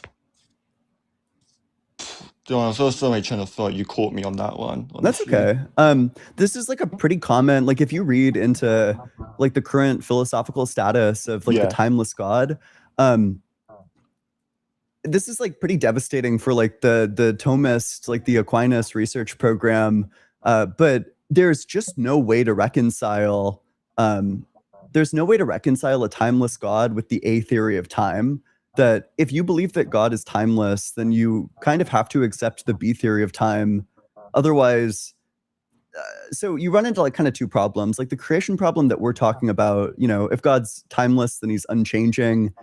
But then Yeah. God is just eternally necessitating the existence of the universe. So then the universe is just eternal. And in fact, the entire block would have to be eternal, which it just like destroys like the act potency distinction, because there is no potency. There aren't potential times. There are only actual times if the B theory of time is true. So I don't know. This seems to be like one of the biggest like critiques that as far as I can see, remains unsolved of Thomism. Just that it seems to undermine itself. Yeah. I mean, yeah, I see where you're coming from, and I understand your point as well. But and as I was also thinking, I don't really believe as well. I mean, as I was saying before, that creation kind of like needs a temporal being, because as well, it would like kind of necessarily exist by its own nature, because Creation? yeah, because like it can't really fail to exist because it's like subsistent in itself. Sure, but then that just seems to straightforwardly be like an atheist position. Well, yeah, because I was gonna further say, because of that, like I still feel like it would still, I don't know if I'm contradicting myself here, but I still feel like it would depend on God, at every moment, because in itself, I don't really believe that the universe has. I feel like the universe needs a reason for its own existence, since the whole universe to me is contingent. Mhm. And like things like us humans and animals, we come into being, and then we pass away as well. And that kind of that's kind of just why I believe in it. So we should probably get clear on something. When you say that the universe Yeah. is contingent, there's kind of two senses of contingent that you might mean. There's one sense Yeah. of contingent, which is like contingent means like dependent. Like the contingent, if a thing is contingent, that just means that it's dependent. But then there's like another sense of contingent, which is that it could have been otherwise, like a more of like a possibility necessity type. That it's possible for it to be, it's possible for it to not be. Which of those two are you talking about? You're the former one. The like the one about That dependency? it needs it needs to rely on something to exist. Oh, sure. Then that I'm not sure why I would accept that. That to me seems like a very controversial claim, or like one that I just don't know why like an atheist or like a naturalist would grant that the universe depends on something for its existence. I mean, I guess that kind of links into the chain of dependency. I mean, I'm sure you've heard the argument before, of like, we depend on our parents, like we were made by our parents and then their parents and so on, but I feel like that can stop, like I don't think an infinite chain of dependence would really explain existence, Do you know the difference between a per se and a per accident series? No, Okay, I mean, if I so was being honest, I wouldn't. the dependency that you just laid out, I think that the argument that you want to make when you say that it depends on God is that if you trace the chain of dependencies that exist at one single moment, you would end up at God. Yeah. But you're saying if you traced it back through the timeline. So I'm not sure that it makes very much sense to say that like I kind of just don't grant that if you trace the chain of causation back through time that it would end up at God, because I don't think that God can coherently explain. I don't think God could coherently be the first cause because of kind of the dilemma that I was talking about earlier. I mean, either God is from eternity necessitating the universe into existence, in which case the universe is just eternal and there is no first cause, or God begins to do so, in which case he changes, so he's not timeless.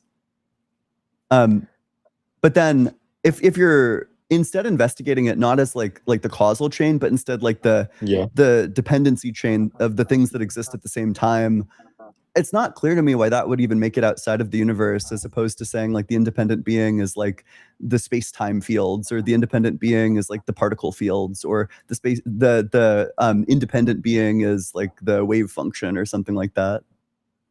Yeah, so I see where you're coming from. I have to research that, but I'd have to go. I mean, you've given me some pretty good points. Yeah, you've caught me absolutely. up on, to be honest. But yeah, anyway, you've got a good day. Yeah. Yeah, you as well. Hey, thanks so much for coming up. How do I leave this live? I don't know. It's the X in the corner. Oh yeah, I see that. All right, thank you. Yep, absolutely. Thanks so much for coming on up.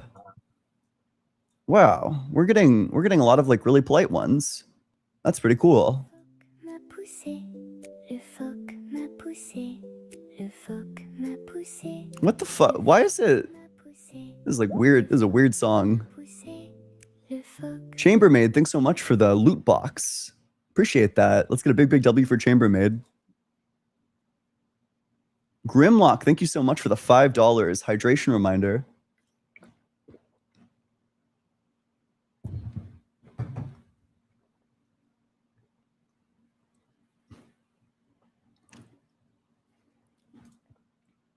Pooh Bear Thought, thanks so much for the super chat. Dehydration reminder. Okay, I spit all the water back up.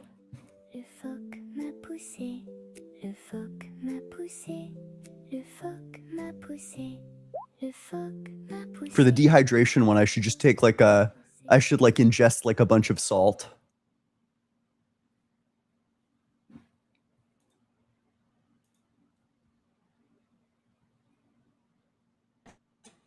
Hey, how's it going? Hey. Hi, how are you? Doing well. How old are you? I'm 18. Yep. And what religion? I'm a Christian, and I just wanted to say, I just wanted to debate, and I want to say I find your content very nice, and it's an honor to be able to speak to you. Hey, thanks. That's very kind of you. Yep. Yeah, of course. So, do you want to go first and like tell me any points you have? Sure. Yeah. Here's the thing that I've been chewing through. Oh, wait. Did they just like suddenly get like an echo? Oh, Maybe sorry. not. Sure. Okay. One sec. Do you think God is all powerful and all good? Yeah. Okay. Do you think that God has the power to do the impossible? Yes. Okay, well then you run into like direct contradictions, like basically immediately that you arrive at this issue where God has the power to make a rock that's so heavy that he can't lift it, and God has the power to lift it. Like the view is just false because there are contradictions. Yeah, well, here's a question I have for you, right? And like I've debated many atheists, and like a question that I have is like, so like before the Big Bang, right? You'd need to have a cause in order to create it. So wouldn't like a God kind of explain that cause very well? Because the person, like what would have to create the Big Bang would have to be like outside of the universe itself. And also they would have to be somewhat intelligent, because I feel like it'd be highly unlikely for the Big Bang to just happen randomly. So, in my opinion. okay. There's like this problem, which is that like we kind of can't move on from the issue that there's just a contradiction in your belief system. Like whatever the explanation for the Big Bang is, it's not a thing that's self-contradictory. So if indeed the contradiction that I pointed out is true and is unresolved, then your belief system is just false and God can't possibly be the cause of the universe. Oh. Well, I mean, I'm just a little confused because, like, you said earlier that, like, God would have, like, he could make contradictions, but my question is, like, how come, well, my question is, like, why would he need to do that? Like, why would he need to make, like, a rock that's impossible? Because yeah, that's basically my question. Well, I asked you whether or not God has the power to do things that are impossible, and your answer to that was yes. Okay. So you've committed yourself to saying that God can do the impossible, so God can do contradictions. Also, wait, do you have Okay. headphones? Apparently there's like an echo. Oh, no, sorry. I'm just, like, I'm at a friend's house, so if it's, like, a little echo, then that's because of that. Chat, is the echo Yeah. like unbearable? We'll see. Yeah. Okay. People are saying that it's fine. Okay. And another question I have for you is like what are your other reasons, like in your opinion, like for not believing in God?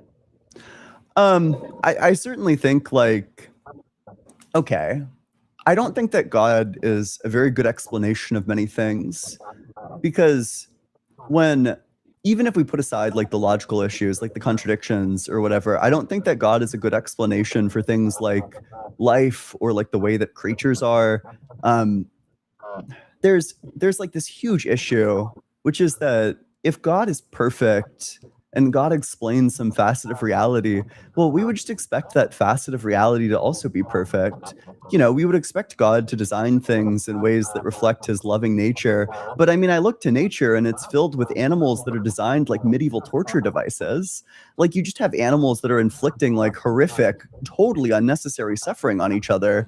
You know, you have like moles that have venom that paralyzes their prey and then turns them into like an extended like food source that slowly and helplessly gets like gnawed on over time and like consumed over time, and there's nothing they can do but suffer. Like, it's just like these horrific scenes. Okay. Yeah, going on to your point about the horrific scenes, like a Christian response to that, and like what I've been taught, and like what from my research has been like, what happened was like what original sin caused, and the Christian explanation will be like the reason why you have all these like parasites and microorganisms is because God didn't innately design the world like that. It's because of original sin that it kind of corrupted everything. So that's why you have all these like cruel nature. It's not exactly how God intended it. It's just how original sin kind of corrupted. Yeah, I think that this argument would be, I think this argument would probably go hard if it was like the 1700s, but unfortunately, I mean, we just know where all these things came from. It's evolution, you know. I think evolution kind of like totally obliterates like the concept of original sin, because things were killing each other and emerged in this way based on evolution. You know, it's evidenced by the fossil record, by like all the DNA evidence of like, you know, our DNA gets less similar to things as soon as our fossil record also seems to diverge from them. You know, that's so strange. Okay. Yeah. And one thing I must say is like, thank you for like letting me on here. Like, I appreciate it because I get to learn a lot. You know, I want to hear other perspectives, and it's good to like challenge mine and like learn more. So I Yeah, wanted to thank you absolutely. for that. Yep. Yeah. And I mean, that's about all. I really appreciate you for letting me on here, and I hope you have a wonderful day. Thank you for like enlightening me and like helping me just learn more. Yeah. Yep, absolutely. Hey, thanks so much for coming on up. I appreciate you. Yeah, of course. Have a wonderful day. Do you know how to like leave the live? Because it's Yeah, like my it's the first X in the right-hand corner. Okay, yeah, thank you. Have a wonderful day. Yeah, Bye. you as well. Have a good one. Wow, I don't know. There's a lot of chill dudes. Make sure you're double tapping on that screen, sharing it with your friends, doing all that good stuff. If you're in that guest request box, you got to be 18 or older. You got to believe in the God of the Bible, the Torah, or the Quran. You can also be a deist. I'm willing to debate a deist too, but you need to believe that there's like an ultimate mind, a mind where everything else in reality depends on that mind. If that's not one of the things you believe, then that will go to the very next guest. Hey, how's it going? Good. How are you today? Doing well. How old are you? I am 38. Yep. And what religion? Christian. Yep. What makes you think that God exists? I would say it has to be sort of a mix of the teleological and ontological arguments for God's existence. I'm less moved by the moral arguments. I think that could probably shape in most community-driven animals, but I would say that those are the more compelling arguments, in my opinion. Would you rather talk about? I like to just focus on one argument at a time. Would you rather talk about the ontological argument, or would you rather talk about the teleological argument? You pick whichever you feel like you want to discuss first. I think that the harder to defend one for the theist is the ontological argument. I'm pretty pessimistic about those. So I don't know, to give you like to give you what in my view is like a better shot. Let's talk about the teleological argument. What do you want to lay out your favorite version of the teleological argument? Well, I'm sorry, I got my head wrapped around the ontological argument. So God is kind of the uncaused cause or first cause of things. That's the cosmological argument. Sorry, my brain's frazzled. It's the end of the workday. You'll have to forgive me, but yes. That's okay. I think that can be quite compelling. The cosmological argument? Because, yes, to the extent that, you know, we fall into this kind of turtles all the way down issue with the Big Bang Theory. And, you know, I heard you discussing earlier that, well, you know, how can God be eternal and yet from a non-eternal universe? I think that comes with the notion of God. He has to be this omnipotent and omniscient thing. He has to be different qualitatively from the universe. Yeah. I think that there's a structural problem that's present in, as far as I can tell, every cosmological argument, from like the contingency argument to the Kalam cosmological argument, the one that you're talking about, like the first cause argument, which is just that you've hit on something that's like very true, which is that in order to get the cosmological argument off the ground, God needs to have a different mode of existence than the universe does. So if God's mode of existence is eternal, then in order to reason to God, we would need to be reasoning from the fact that things are not eternal. But there's this huge structural problem, which is that cosmological arguments have a bad tendency of being self-defeating, that they actually collapse the two category distinction into a one category distinction. I think the contingency argument is the one that this is like best developed on, where, you know, if God's act of creation is necessary and it necessitates the universe, well, then the universe is just necessary. And in fact, there is no contingency. So the contingency argument knocks itself over. But in the case of what you're talking about, I think that the appropriate dilemma is this: either God is eternally creating or God begins to create. If God's eternally creating, then the universe is just eternal and there is no first cause. But alternatively, if God begins to create, well, in that circumstance, then God changes, which means that God would be temporal. So then either you run into the turtles all the way down problem, or you know, God himself would begin to exist and he would need a cause.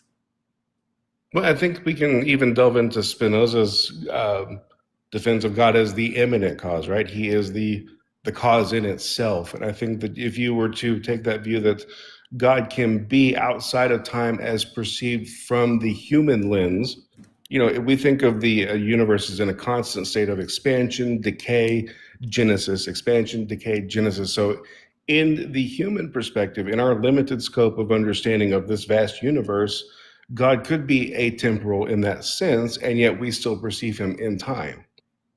This seems to be a contradiction. You're saying that God is immanent to the universe, so God is the universe, but then God caused the universe, so God caused himself?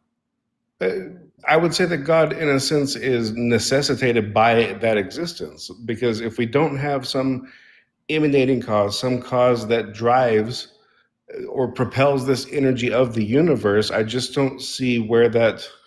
Let's simplify it to locomotion, right? Where does this energy derive? Where does this momentum derive? Wait, okay, I just want to get clear. I want to make sure I'm understanding your position, but you do hold to the view that God causes himself. Yes, he is the, you know, the sufficient and uncaused cause. But you just said that okay. Well, that's a straightforward contradiction, that God causes himself, so he is caused, but he's also uncaused. So he'd both be caused and uncaused. He can't be that. I think that's a fair point. There's a contradiction there. I think that the issue again is, at some point we have to choose the binary. You know, if we take the infinite regression backwards, we have to decide. Okay, is that? Well, I guess we don't have to decide. That's well beyond our scope, obviously. But you know, what is the drive? Where does that come from? And I guess my question then is, where does atheism land on the issue? I think atheism is compatible with a lot of answers to that question. But the only answer that it's not compatible with is saying that it came from God. I think atheism could hold that, like, I think the atheist could reasonably hold that the universe, there is like a first moment of time, but the universe exists as like a block universe, or maybe, you know, there is a first moment in time, but then the universe is like timeless without expansion, and then like temporal with expansion, something like that. You know, or the atheist could just hold like the infinite regress. I think all of these are live options, but I'll tell you what doesn't explain it is a contradictory being, which is, I mean, if God is a contradiction, then it's not that. Like, that's not the explanation. In the same way, like, well, where did it come from? Well, it certainly didn't come from like the squared circle. You posed a syllogism earlier with God's omnipotence. Could you repeat that for me? Yeah. Do you think that God is omnipotent, and also that God is omnibenevolent? I do. Okay. Do you think that an omnipotent being has the power to do the impossible? I think it would be necessary from that which is omnipotent. Okay, well, then that just leads to contradictions. So then God has the power to do contradictions, which means I that would, contradictions are possible. to an extent, because I could take the kind of German romanticist philosophy of we are the universe experiencing itself. So God could, at the very same instant, create a rock so heavy he could not lift it, but then by being that imminent cause of the universe, lift it in that very moment because he is the universe experiencing and expanding upon itself. I think it was Wittgenstein who kind of came up with that, but I'm very rusty on those. But That sounds like definitely false. I no, for sure don't was, think Wittgenstein said that. In fact, I it would be was pretty floored if Hegel. Wittgenstein isn't just like an atheist. Was maybe it was Hegel and Kant, like in that romanticist era of German philosophy, where that idea of the universe growing and expanding and experiencing itself. So, okay, a couple things to say about that. I mean, first of all, this is like turbo heretical to Christianity, so you can't say that if you're a Christian. But I think more pressingly, you're affirming contradictions. Those are false, right? Like this, if there's a contradiction in your worldview, it's strictly false. I see. I do think I need to research that particular argument a little more. I do like that you mentioned the Nicomachean ethics and this virtue ethics and finding that golden mean. I think that there's evidence for God in the ways that humans are qualitatively unique from other animals, or at least in my opinion. I agree. I think all animals have like some unique feature to them. Mm-hmm. So, in the atheist perspective, and don't let me put words in your mouth, are humans as organisms no different in the quality of that there is no spark of the divine or no sense of something higher than ourselves in the atheist viewpoint? There is no, I don't know what you mean by higher than ourselves, but there is no spark of the divine. That's not real. There are lots of things that the atheist would say is different about humans in general than about animals, but certainly not. That's one thing that atheism is incompatible with, is the spark of the divine. Mm-hmm. So then, I don't understand then how you can hold that and then also hold these golden means. I mean, humans, I think, are probably the only animal that can experience shame and blush and feel nakedness. And that's just a very unique thing. And that's very driven by a lot of these theological beliefs that are, we have to have some sense of shame, some sense of restraint. Well, I think there's like a naturalistic explanation for that. I think that shame can come about not via God creating us that way, but rather via evolution, that we're a social species. So we feel a lot of social emotions that non-social species don't feel, because these social emotions help us navigate life. They help keep society like pretty stable, right? If you feel ashamed when you do stuff that pisses off your tribe mates, then you're going to stop doing things that piss off your tribe mates. True, but I mean, is that not, don't all tribes share that same kind of fundamental value, if that's the case? Or are there simply warring and self-destructive tribes? I don't know what you mean by like share that value. I would assume that they share that emotion. Sure, that emotion, that restraint. I would assume that most people feel shame unless there's like some condition that you're experiencing. I bet the tribes that didn't feel shame probably were worse at surviving. Yeah, probably implosive upon themselves. So, and even going back to this Nicomachean ethics, the sense of eudaimonia, would you say that has to be a uniquely human condition, a uniquely human striving, or could other animals strive towards eudaimonia? Eudaimonia, my understanding of it is that it's like specifically human flourishing, but other animals have their own flourishing. Like, what it means to flourish as, I don't know, like a velociraptor is different from what it means to flourish as a human. Like a velociraptor's life is pretty simple. You eat, you like, I don't know, you run with your friends, and then you procreate. You procreate. not complex, relatively straightforward. But I mean, the average human has all these unique capabilities like thinking and planning and reflecting. You're able to really map out like a trajectory for your life, one that you can arrive at and rationally endorse. So And- I think that the eudaimonia is like a uniquely human thing, and I think humans have a unique capability, which is that they can reflect on the question, what should I do, and consider reasons. And so then, would that also include like self-reflection? I mean, It's we part of don't it. think of very few animals would probably look back with a sense of like, I ought not have done that today, right?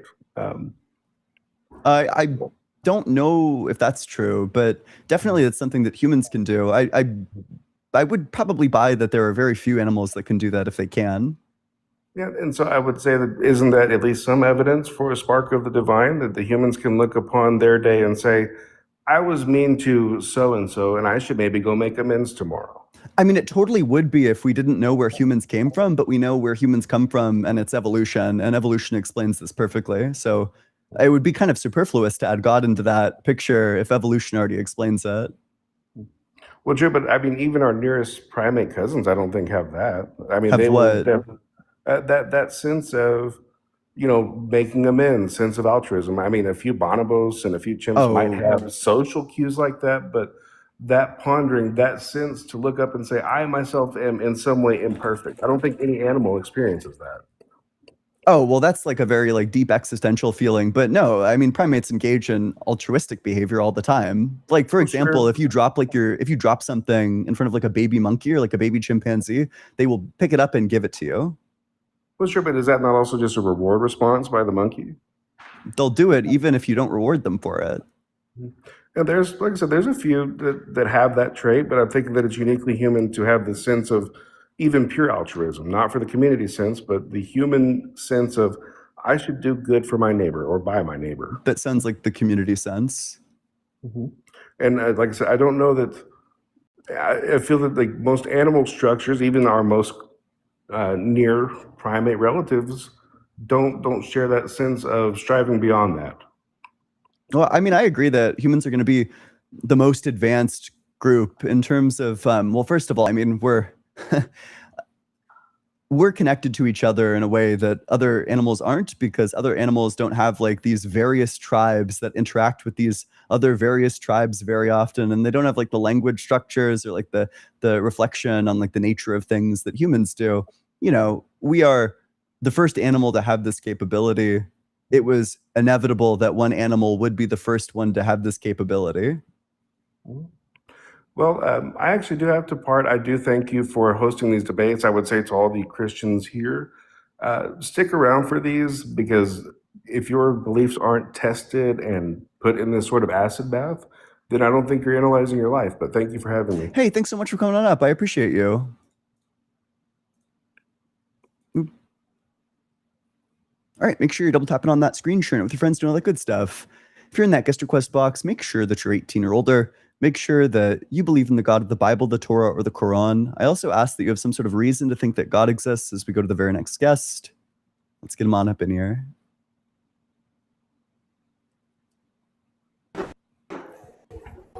Hey, how's it going? Hey, how you doing? Doing well. Can you hear me? Or sorry, wait, is there an Yes. echo? There shouldn't be. Can you hear me? Yeah, I totally can. Yeah. Oh, oh wait. Okay, it's like coming in and out. Okay, what religion are you, and how old are you? I'm actually agnostic, and I'm 26. Okay. We're kind of only looking for debates. Is there something that you're here for? Yeah, I kind of wanted to do like a mock debate, kind of, because I do have. I'm so friends. sorry. I'm sorry. We don't do those here. If you want to, you should come to the Discord. Join the Discord. If you want to do a real debate with real theists, there are theists in my Discord community. It's discord.gg/allegedlyian. I'm sorry that you waited so long, but no, I mean, chat will riot if we do that. There are lots of atheists who will help you get better at the points, and there are lots of theists who you can test the points out, who will tear the points down even. There's Christos, there's Catholic Thinker. Both of them members of high esteem in the allegedly Ian Discord community. Also, you should if you want to learn about what I was talking to the last guest about, you should join the Discord because we're reading Rosalind Hursthaus's On Virtue Ethics. This next upcoming chapter, I think, is like chapter 6. Fuck, I don't know what the title of it is. But it's the one after the chapter on Kant and Aristotle. The topic of it is what is the virtuous person motivated to do? Like, what motivates the virtuous person? It's going to be interesting. It's going to be so much fun. But with that, we will go to the very next guest.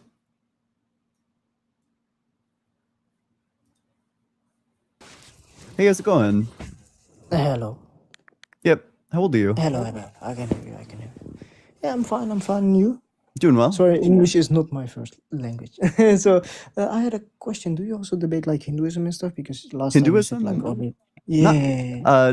Not really. My understanding is that sorry. Hinduism, I don't know, like Hinduism isn't necessarily the thing that I would claim is false. Like I wouldn't necessarily claim that their metaphysics is false because Hinduism is also like an umbrella category. So Hindus range from like believing that there's like a literal fucking like elephant man to just believing that there's like some like monist thing. I'm like Advaita Vedanta Hinduism. So there are certain like big differences in those things, like the elephant man, and that is also like a big view in Hinduism, but it's like the broader and those kind of things. So for me, that's not really what Advaita Vedanta means and those things, you know. So it's very ranged in that way, and it has a lot of So that was my question. If you wanted to debate those things, because in Advaita Vedanta there's also like the God, you know. So I was like, yeah, maybe you debate it, maybe you don't.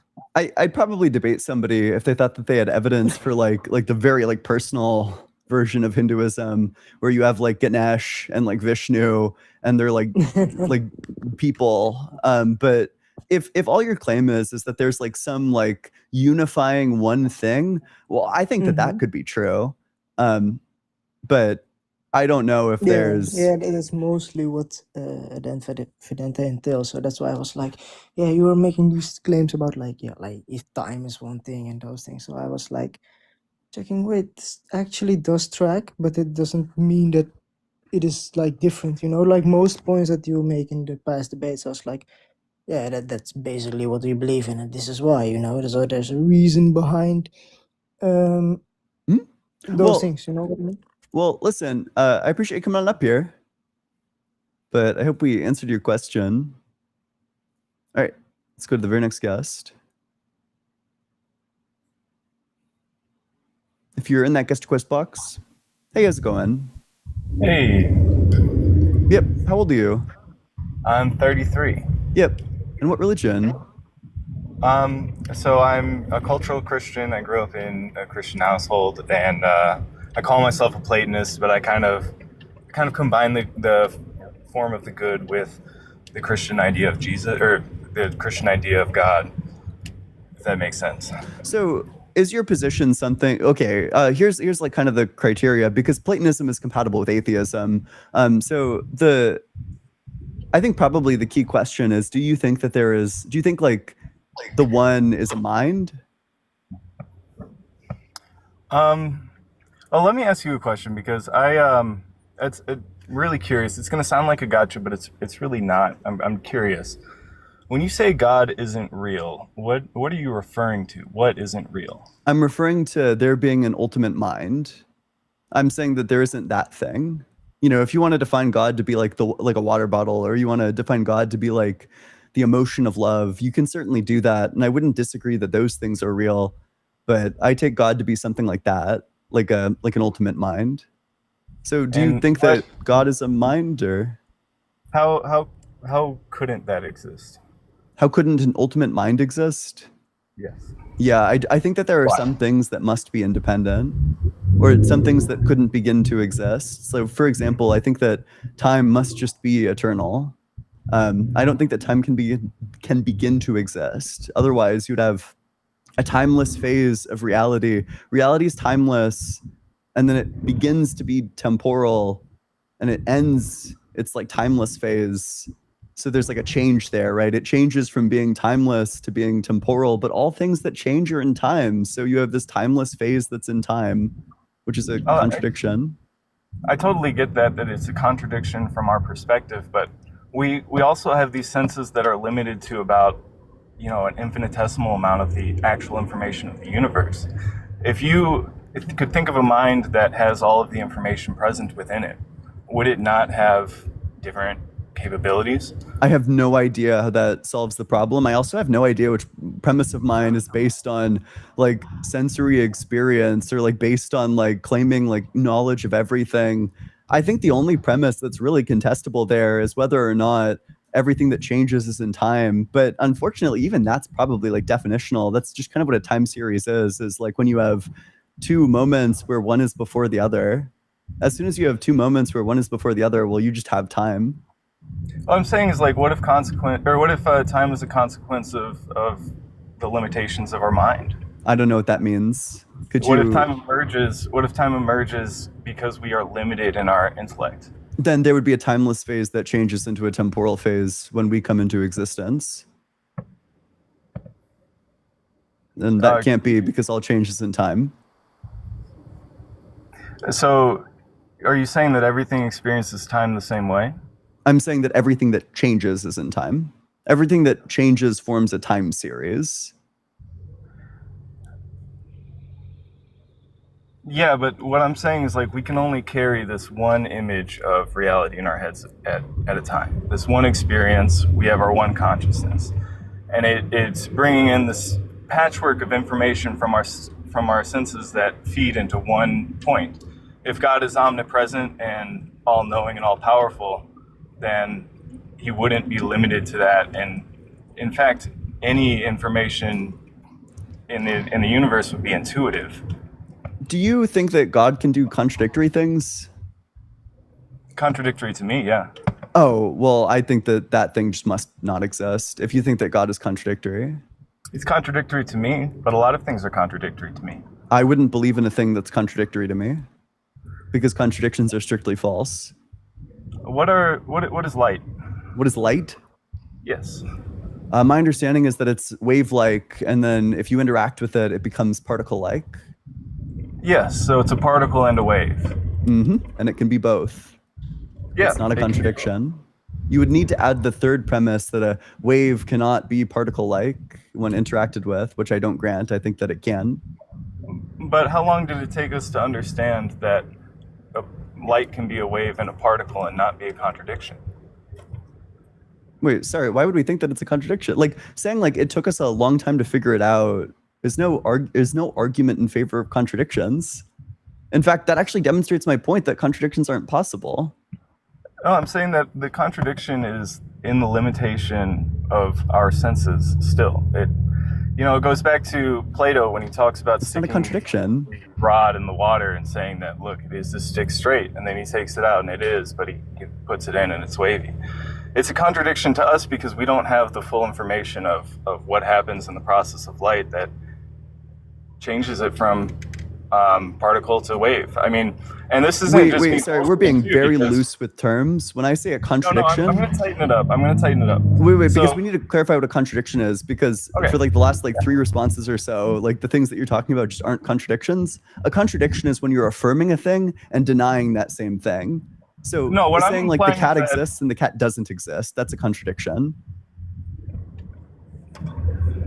I mean, it does and it doesn't to me because I don't know what's inside the box. That is a contradiction. But it's not a contradiction. But it's not a contradiction to God because God would know what's in the box. Okay, well, I mean, maybe I need to put like my God vision goggles on, but I'm not going to believe in contradictions. That's fine. But we trust in contradictions every day. Absolutely not. How do you... Okay, what lies beyond Heisenberg's uncertainty principle? I don't even know what that question's asking. What lies beyond it? It doesn't have like a spatial location. Can you describe me what is Heisenberg's uncertainty principle? Heisenberg's uncertainty principle is that things can have either position or momentum that emerges from, I think, a property related to like amplitudes. Like if you it emerges from like a, if you have one that's certain, then you run into like a divide by zero issue, in which case the other one is undefined. Or no, maybe it's not a divide by zero issue. There just aren't any amplitudes anymore. I mean, Oh, because I the position apologize. is certain. Yeah, okay, no, that's I'm that's not, what it is. yeah, I'm not fluent in like, all the math and everything. I'm good with reason. My understanding of the Heisenberg uncertainty principle is that when you begin to observe something, you intrinsically, you necessarily change its nature, its properties. So like when Heisenberg was trying to measure the rotation of an atom, and somebody in the chat can correct me because I haven't brushed up on this story in a while, he noticed that every time, no matter what he did, it would change the trajectory of the particle that he was trying to measure when he measured it. So what I'm asking is like, what if these contradictions only exist because That's not a contradiction. because our senses measure it? Wait, so that what you just described isn't a contradiction. A contradiction is when something is a specific way and isn't that specific way. When you're both affirming a thing and denying that same thing, that's a contradiction. It's not just when things are strange. It's not just when things don't make sense. It's when you are affirming and denying the exact same thing. The sky is red. The sky is not red. Contradiction. Grass is green. Grass is not green. Contradiction. Yes, and what I'm saying is that these things might appear as a contradiction to me because of my limited senses, but they might not appear as a contradiction to something more intelligent than me. Okay. And I want to know how you refute that. How do you say that God isn't real when it could be real if you were more intelligent? Could I both refute that and also not refute that? You can do whatever you want. I'm not gonna. Okay, you think it's like possible for me to both refute it and not refute it? You can hold an uncertain stance. No, not uncertain. Could I affirmatively refute it and then, not affirmatively refute it? What are you affirmatively refuting again? The claim that like a higher being would have like some deeper understanding. That something more intelligent might know more than you? Yeah. Well, that they might see something as not a contradiction. Like, could they both see it as not a contradiction and also see it as a contradiction, something more intelligent than me? It could see how you could see it as a contradiction. That's not what I asked.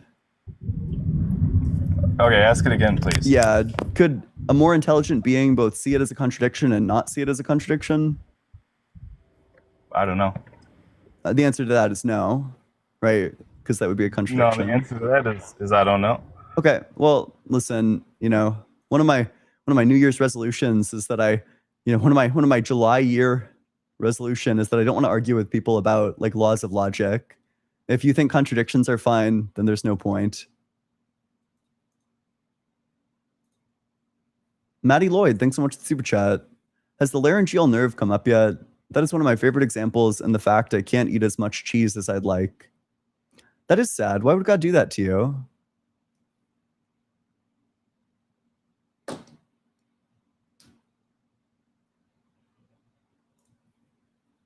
Macro Busso, thanks so much for the super chat. Steady stream of good faith Geralds.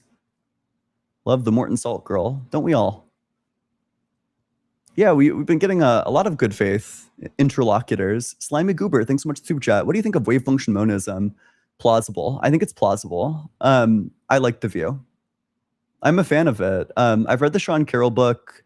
I haven't read the Alyssa Ney book, but I do have it. And indeed, for a philosophy fuck like me, I probably should read the Alyssa Ney book. All right, let's go to the very next guest. If you're in that guest request box, make sure that you're 18 or older. Make sure that you believe in the God of the Bible, the Torah, or the Quran. I also ask you have some reason to think that God exists. Hey, how's it going?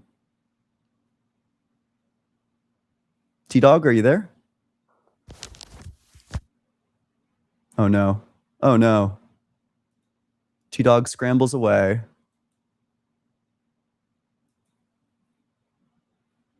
Oh no. How sad.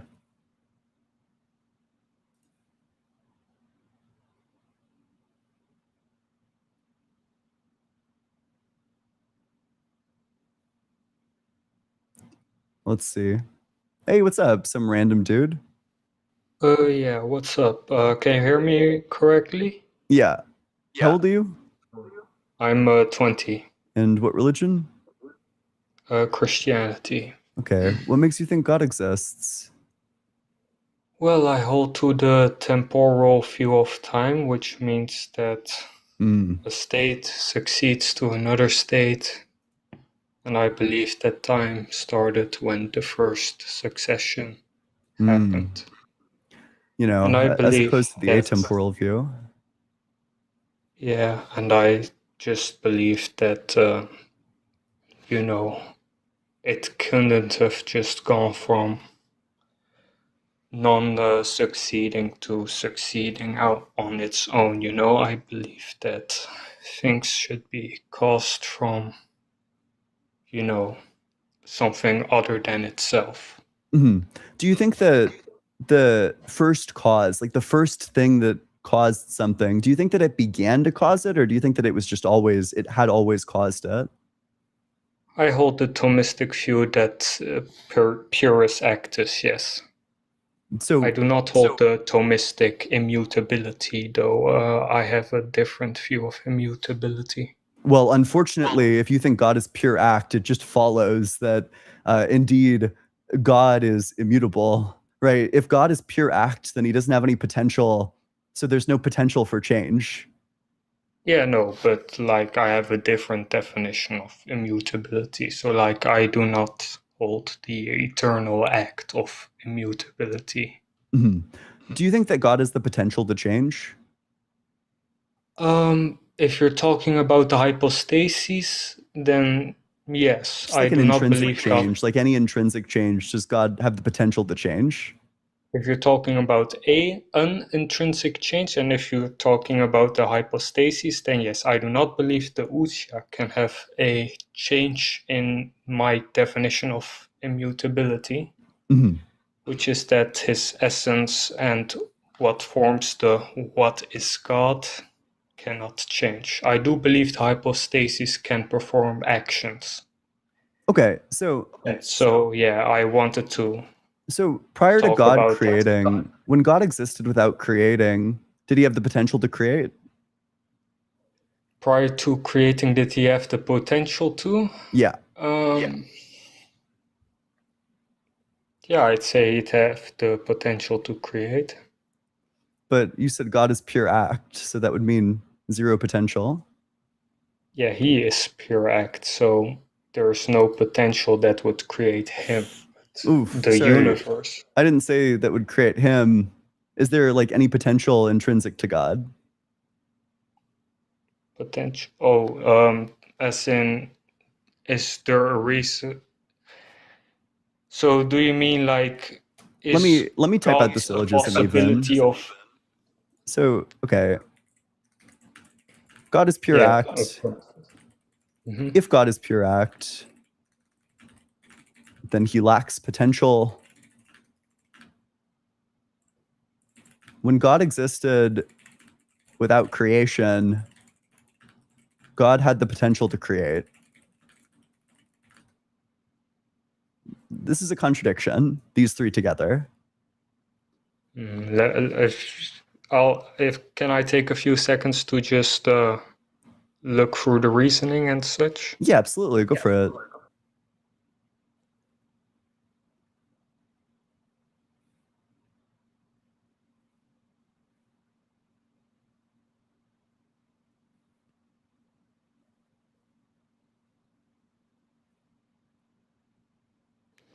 So I think the first two premises are an excellent case of how God himself was not, how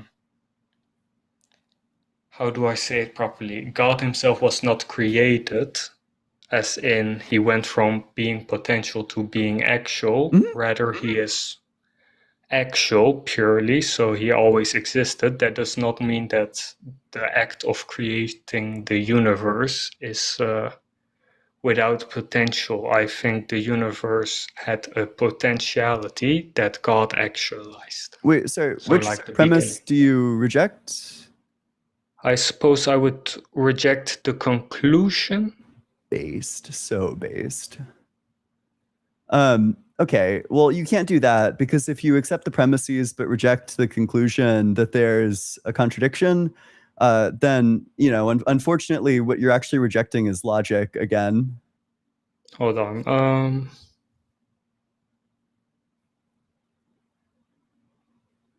So if the premises are true, then there just is this contradiction, which is that God lacks potential and God has potential.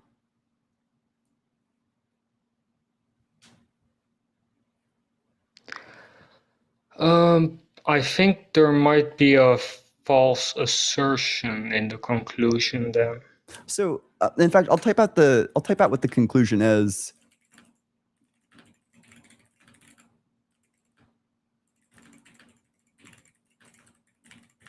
Okay, this is a contradiction. This follows from 1, 2, and 3. Oh, I think I get what you're trying to say. So God has the potential to create. But he lacks potential. Yeah, it's a contradiction. All right. Yeah, so what I was trying to say is that the universe has a potential of existing. Where's that And then potential? God, When God exists alone and the universe doesn't exist, where is the potential? where's the potential? It is basically the concept that is able to exist in my view, I think. Okay, so potential is a property that things have. Things have the potential. When the universe doesn't exist and the only thing that exists is God, what thing has the potential to create the universe? I suppose the hypostasis of the Father. Yeah, so God has the potential to create. Yes, though not the Usha, the hypostasis. Okay, but then also God lacks potential because he's pure act. Yeah, the Usha is pure act. Okay, so he both has and doesn't have potential.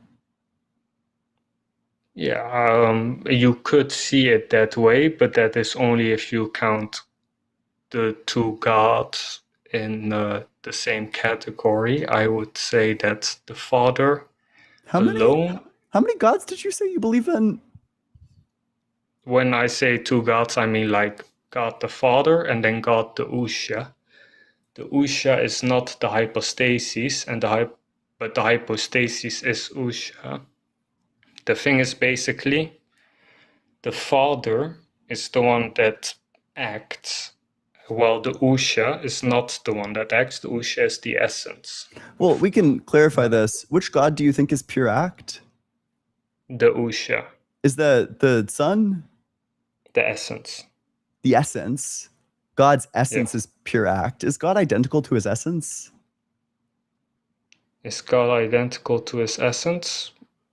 Yeah. I would say God, the hypostasis has the property of the essence. So the essence is a predicate of the subject that is God. Okay, so God is not identical to his essence.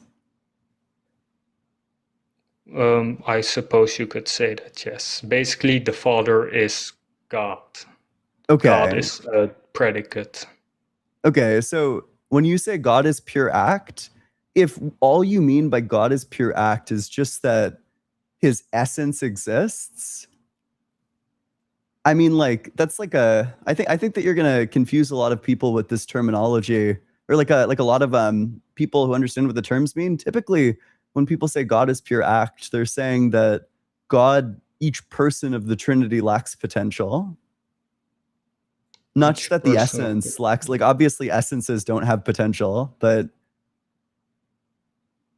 Well, I do not hold the view that each person of the Trinity lacks potential. okay.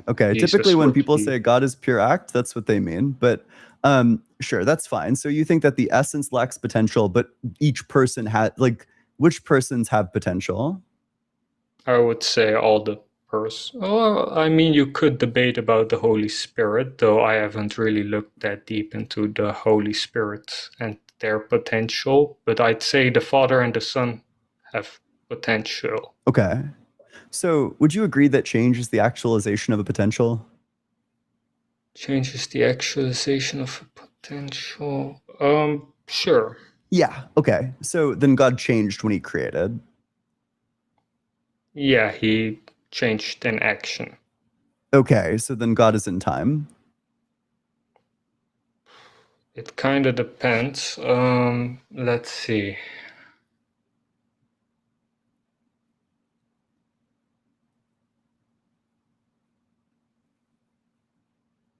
Sorry if it takes a little while to think. I just want to make sure it sounds coherent and stuff. So God would change if he went from not creating to creating. Yep. I If God would say- actualizes his creative potential, if God is sitting there with the Oh, potential yeah, to then create he's and then he working within actualizes time. it, then he So changes. then he's working within time, is what you're saying, Yeah. correct? Yeah. All things that change are Or- in time. Yeah. Wouldn't you say that the first temporal change is the first actualization of a potential, though? I'm not sure that I would say that there is a first change in the timeline. I think one of two things is going to be true. Well, I mean, first of all, I reject like the idea that there are potential times. I hold to the B theory of time, the opposite theory of time that you hold to, that holds that all the moments that exist are all actual, that the entire timeline is actual. The past, present, and future relative to this moment is actual in the same way that this moment's actual, but obviously they're at different times. So I don't think that there are potential times. I think that there are only actual times. So I don't think change is the actualization of potential. So do you think like the timeline is fixed? So do you think the future is fixed, predetermined, and all of that? I don't know if Or- by predetermined you just mean that like it's actual. Yeah, the view is Like- that it's actual and that there's like some Like sort of there's like one causal future, relation. like there is one future, it doesn't have any other change in it. So like the future stays the same, no matter what we try to want to do and stuff. Is that the view you hold, or am I? No, like what we do right now, the state of the future depends on the state right now. Like there's like a causal connection between them. All right. So you're saying that the timeline is purely actual, Mhm. and then all those actual things lead to a new actuality. Is that what you're Not trying to- quite. I'm saying that the entire timeline is purely actual and that each moment in the timeline has a causal connection to the subsequent moments. That what makes this moment have the specific features that it does is explained by the laws of physics evolving on previous moments. So basically just what I said. So the things that happen now and that happened in the past create the future, let's say Sure. that. Oh, okay. There's one thing that it's important to make sure that we like navigate around, which is that Mhm. if what you mean by that is that it like comes into existence, then no, all times are actual. But if what you mean by that is just that they're like causally connected, then yes. Oh, well, that's just strange. Could you set out a list of premises? I'm sorry, I just A set of don't think premises. sorry, you're right. That's a dumb question. So it doesn't. So it makes sense to give premises for arguments, but I'm just explaining the view to Yeah. you. It's not like I could argue for the Yeah, view if you no, want me and- to, and- but Yeah, no, indeed. It's I know it's pretty hard to conceptualize. I'm pretty new to formal logic and stuff. I just don't think I'd be able to conceptualize something that is actual but can also change. you should think of it in the same way that you think about space. So space is something where it's okay, first of all, under the B theory of time there is change, but change isn't the actualization of potential. So I would say that what change is under the B theory of time, change is going to be something like at this time it's this way, at this time it's this other incompatible way, and that's what a change is. It holds to, I think there are a couple of ways of describing change under the B theory, but one of the ways of describing change under the B theory is it's called like the at model of change, where you say it's this way at this time, it's that way at that time.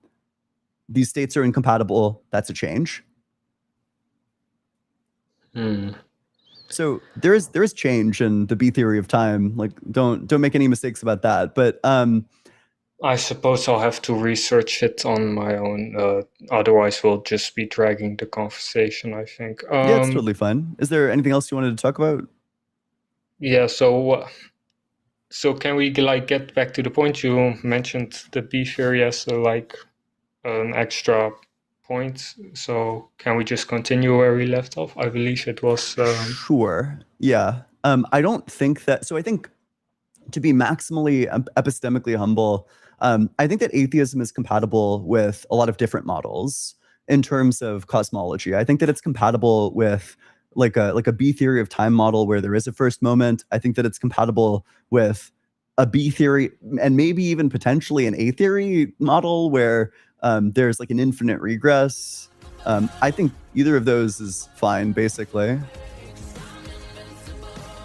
Yeah, I suppose I wouldn't really have a real reason to believe in infinite regress. I just hold the fundamental belief that reality is simply grounded on something, Well, it's compatible with atheism. Like, you could be like an atheist. Yeah, it is compatible indeed. Yeah, so you're right. Yeah, I suppose I would just say that I believe in a first cause or a first act or a first mover, if you will.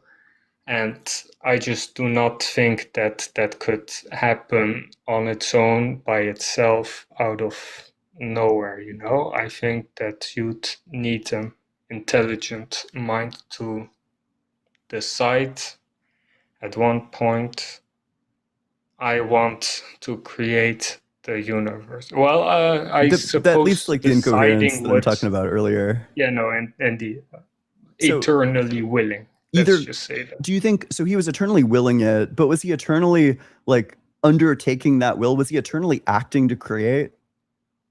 No. Okay, then he would change. Yeah, so he would. So then he's change in time. In action, not in his essence. Yeah, but he would be a temporal being. God is just in time then. He would start time at that point, yeah. No, he would need to be temporal because you would have this timeless state that changes into a temporal. So what you'd have like the state of God where he isn't causing anything. And then this non-causal state changes into like a state where God is causing things. So everything that changes is in time. And then God is in time. I think I get where the confusion is. So when I say time begins, I mean like the first change happened. So before that, nothing really happens, but God still freely moves. I think that you can have a sort of second time, if that makes any sense, like a new dimension of time. So God works within that divine time, if you will. Oh, but then you do think that God exists within his own divine time? You could say something like that. Is there an infinite regress of divine time? Yeah, no, you're making a good point, actually. But let's just say God is then temporal. Let's just say that. So he's timeless without creation and temporal with creation? If by timeless we mean that he existed before time began, then I would say he is sort of timeless, but that would kind of be vague. I'd see how you would see that as vague. I would just define eternal as in it was there before we can say time began. So here's like kind of, okay, I think this is the problem, which is that you're going to have to hold to one of two views on time. Either time depends on change for its existence. Maybe you want to say that the timeline just is the change line, but then the non-causal phase of God's life, because that non-causal phase is on the like series of all the changes, well, then that would be in time. But then the alternative is way worse, which is that change depends on time. And if that's what it is, if change depends on time, then God can't change until time exists, and then God is just deadlocked. So either you end up with the non-causal phase being temporal, or you end up with the impossibility of transitioning out of it. Wouldn't you still have the eternal will that says God wants to create the universe, and then he starts with the first change, which is when the change actually starts to become a possibility? Do you think that time depends on change, or do you think change depends on time? I believe time is the succession of states. So like, okay, well, to that's like super unfortunate, because that means that you can lay out like all the changes, all the successive states, and that just is the timeline. But among the successive states, the first state there is the one where God isn't causing anything. Yeah, indeed. So then like he's the in first time. succession of state would be the creation of time, and would be when the universe is being created. No, it's before that even. It's like the first moment. Like change is a relation between moments. Yeah, so when he begins the moment, even the one where he isn't acting would be there. The thing is, he is eternally willing to act, and so he acts. He conforms to his eternal will, and then begins the first temporal change, and so he therefore starts creating the universe, No, actually, I don't know how to make sense of that. In fact, it just seems to me to be like a direct contradiction. Okay, maybe I'll type this one out too. You can help me out with this one. We can clarify it. The timeline is the change line. By change line, I just mean like the series of successive states. Okay. The state where God is not causing anything changes into the state where God is causing something. And that would be the first change. If that's true, if what I just said is true, if 2 is true, it's just going to follow that the state where God is not causing anything and the state where God is causing are both on the change line.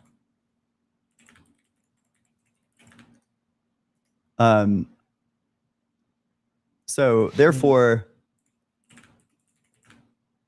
the state where God is not causing anything is on the timeline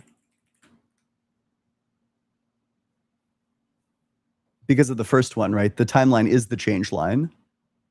So the state where God isn't causing anything is on the change line. And because the change line is the timeline, the state where God is not causing anything is also on the timeline.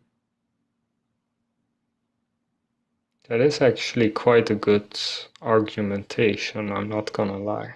Well, I can help you out here because I'm actually writing out I'm trying to get like a philosophy paper published because I want to go to grad school for this, and I'm actually writing it about like literally this exact argument. So what William Lane Craig wants to do, he wants to deny that he wants to deny 2. He wants to say that the relation isn't like a change, but the relation is totally incomprehensible. There is no, like, William Lane Craig is essentially in the literature, he has essentially conceded that there is no further description of like the relation that these 2 states stand in. Like there is kind of nothing to say about it. He has nothing to say about what the relation is. Like it's not like a change relation. It's not like one changes into the other. It's not like a causal relation. It's not like the first one causes the second. It's like some other relation that he says point blank that he can't describe. So it's basically an ungrounded premise. Yeah, well, what it is a primitive. He's saying that it's conceptually primitive. And here's the problem with saying that it's conceptually primitive is that if that's true, if it's just a primitive, well, I can posit one of those. I can say that the universe is timeless without expanding, and then it stands in like a primitive relation to like the universe expanding. Like you can just replace God with like the universe and then say that these two states are in like a primitive relation to each other. So yeah, so wouldn't that just mean that the universe is then just creating itself out of itself? No, you'd be saying that the temporal phase stands in some sort of primitive relation to the atemporal phase, like the timeless phase, kind of, and then it gets like blurry, and then it's a contradictory statement. Yeah, it's not really clear what the relation even could be, but you know, if that's the move that Craig wants to make for God, then it seems like the atheist can just make that same move with the universe. Maybe I'll read a bit on it, but let's see. Yep. I would agree with. Can you? Oh yeah, I got you. I'd say I agree with the first two premises, like no problem. If you agree with the first two, then the third one's pretty trivial. Yeah, the third one would then, in your statement, logically follow. I don't think I myself see something wrong with it. If two, then it implies, the state where God is not causing anything and the state where God is causing are both on the change line. So then God would, but wouldn't T0 then just be the part where it is not time? If you want to make that move, then the atheist can make basically the same move. So if I'm understanding you correctly, you're saying that this first state that isn't causing anything, so like T0 is like timeless. It's like not time, and T1 is when time begins, because that's when the first change is actualized. So here's the problem. I don't think that this gets you out of the argument, because I think that you still need to say that T0 is on the change line and the change line is the timeline. But then the atheist can make like even if I granted that, the atheist can make an identical move and say, well, the universe wasn't expanding at T0, and then it's expanding later. Like it begins to expand, and then all the moments are temporal except T0, which is atemporal because it's the only moment. But then I would ask, why is it? Why did it not just stay at T0? It could have had that option. There would probably need to be a reason for it to switch from T0 to T1, wouldn't it? Yeah. So the atheist could say a couple things about this. I think that it's compatible with like a lot of different views, but one of the views you could hold to like the Guth model, where it's at like a zero quantum state, and then it quantum tunnels into like a non-zero quantum state, which then gives rise to the universe. Like it's just like disposed to doing that. There's like a lot of like naturalistic parodies of this. That's actually interesting. I actually wanted to ask you about the Guth model, because I couldn't find anything about it online. Maybe I mistake. Maybe it might be the Vilenkin model. I could have totally fucked up. Guth model, Vilenkin? quantum tunneling. Quantum tunneling? Let's try that. It's oh fuck, is it? It might just be the Vilenkin model. I might have totally fucking. How do you spell that? One sec.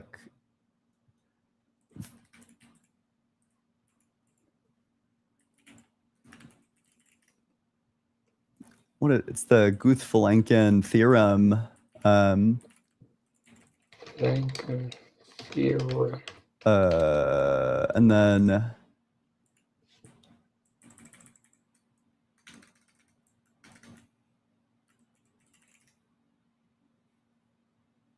You mean Gödel's first incompleteness theorem?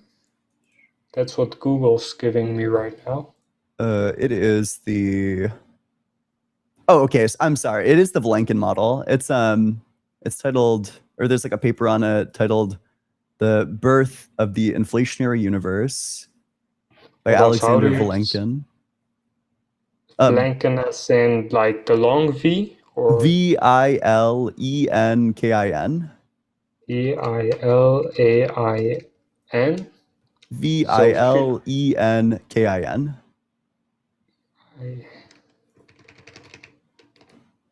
Could you just write it on the notes app for me? Yeah, I got you. I'm just pretty like. Yep, totally got you.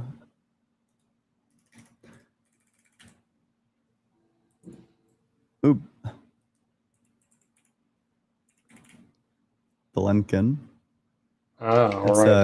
It's his paper, Birth of Inflationary Universes.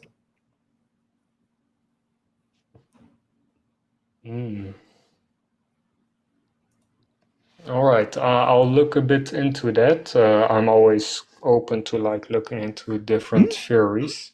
Absolutely. Yeah, so that basically means that it goes from T0 to T1. How does that like, or I suppose I would be having to read into that. Yeah, sorry, stupid question. Yeah, I'll look into this more, and if I have thoughts on it, then I'll be sure to let you know in a different stream or something. I'd love to continue the discussion once I know more about it. Absolutely. Hey, thanks so much for coming on up. Appreciate you. Of course. It was great talking with you. I appreciate the honest and good faith debate. I always appreciate it. Yeah, absolute pleasure. Thank you so much. This is great. I don't know. It's the critique that I'm working on is good and robust, I think. I don't know. I think that I might, if I could pre-glaze, I think I might really be onto something. I think cosmological arguments probably just do collapse into, I think they probably all experience like a modal collapse.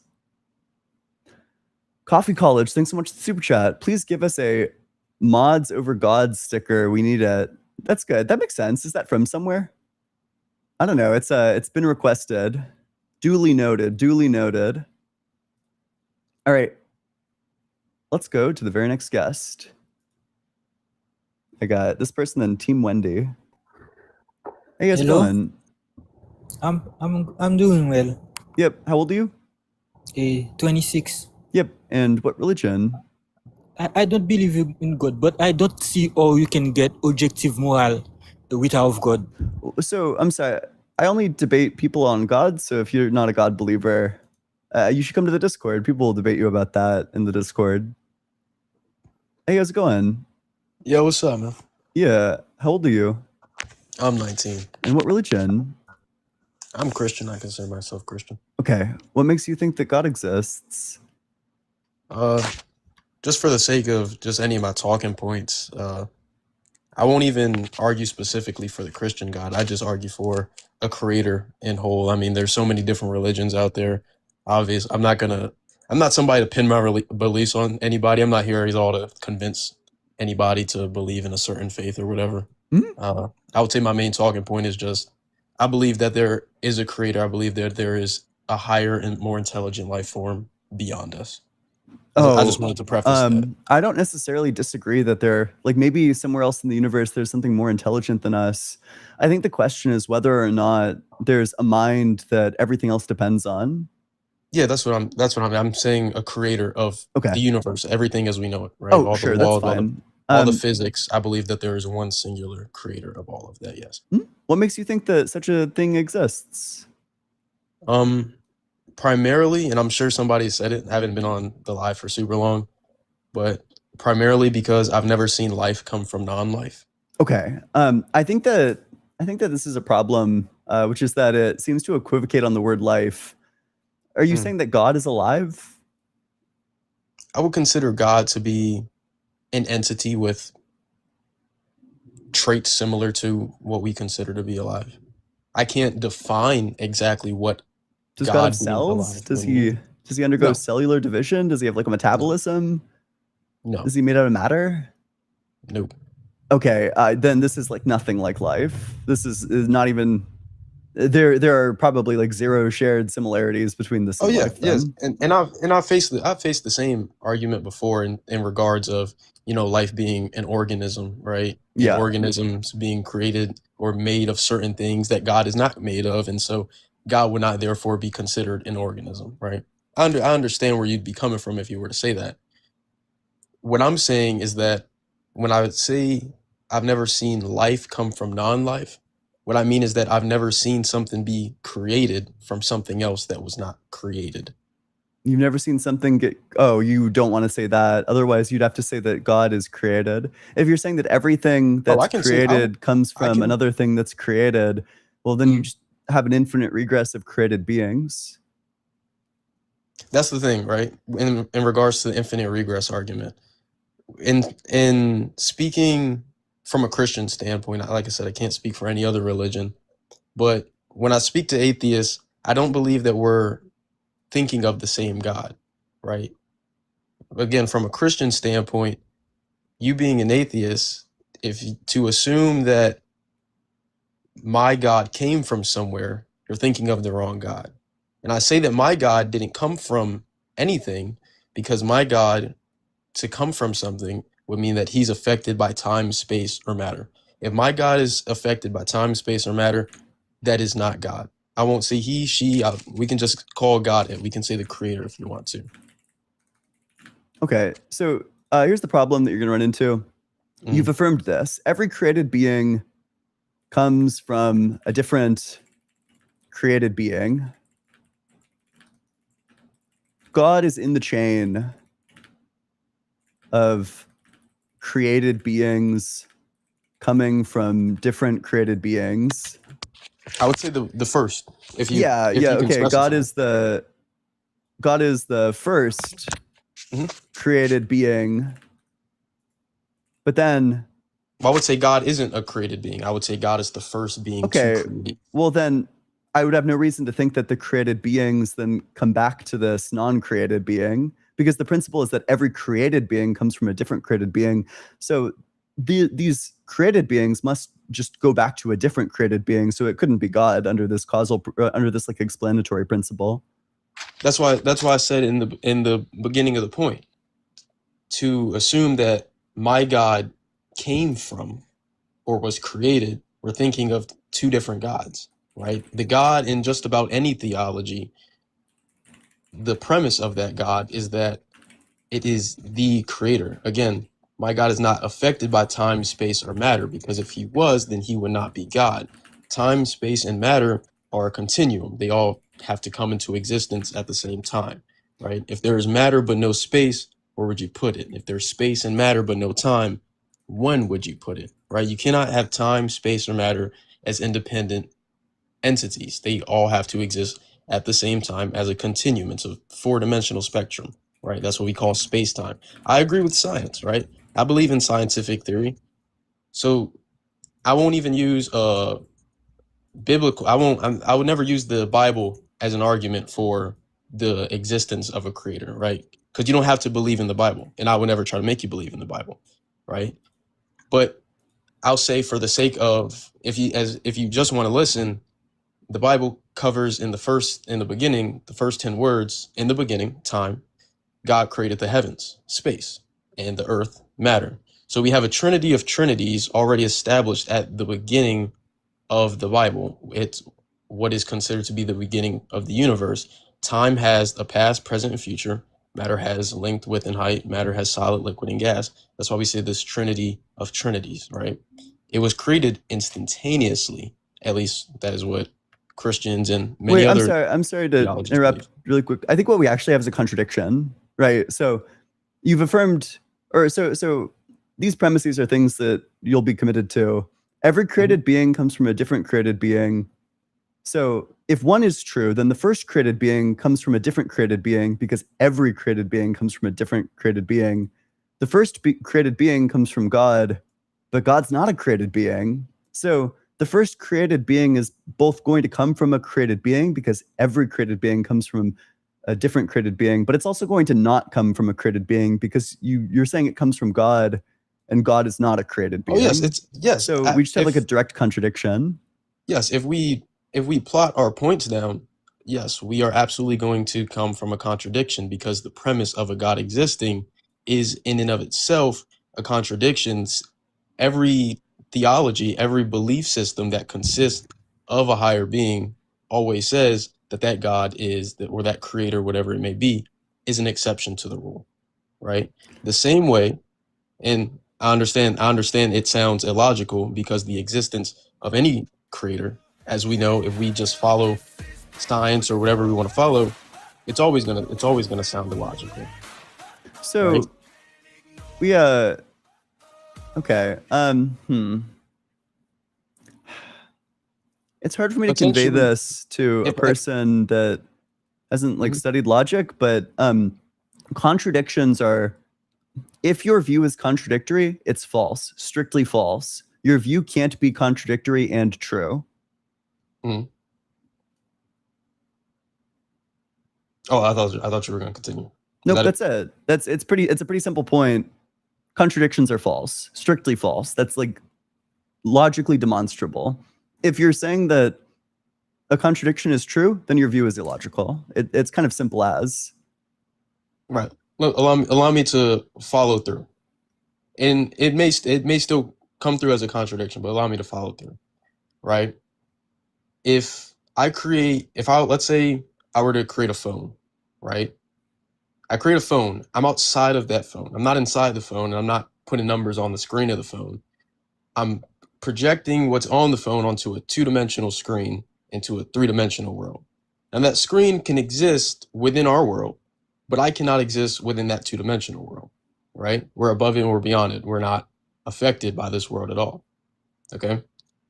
That's sort of where the premise of a creator comes from. The premise of a creator comes from the fact that a creator does not have to follow the rules of its own creation, just like any other creation. If I were to make a game, right, I wouldn't have to follow the rules of that game. So to be clear, wait, I just want to get maybe like very clear about this. Do you agree that your belief is illogical? Absolutely.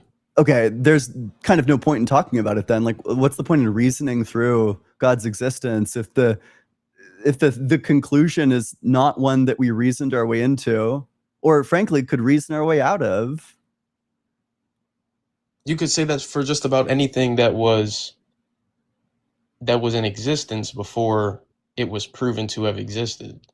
Right? I think that people have been reasoning about things for a long time, but the only things that you can reason about are the ones where the conclusions that you arrive at are ones that you're capable of arriving at through reason. So listen, I don't want to cut things off too short, but there's kind of just no point in having like a conversation with somebody who thinks that the topic of conversation is like beyond reason.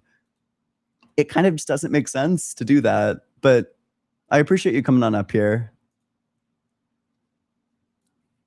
Rara Spada, thanks so much for Super Chat. The University of Minnesota created life from non-life earlier this year. Search Spud Cell University of Minnesota, and it'll bring up the research. But the humans are alive. The humans are alive.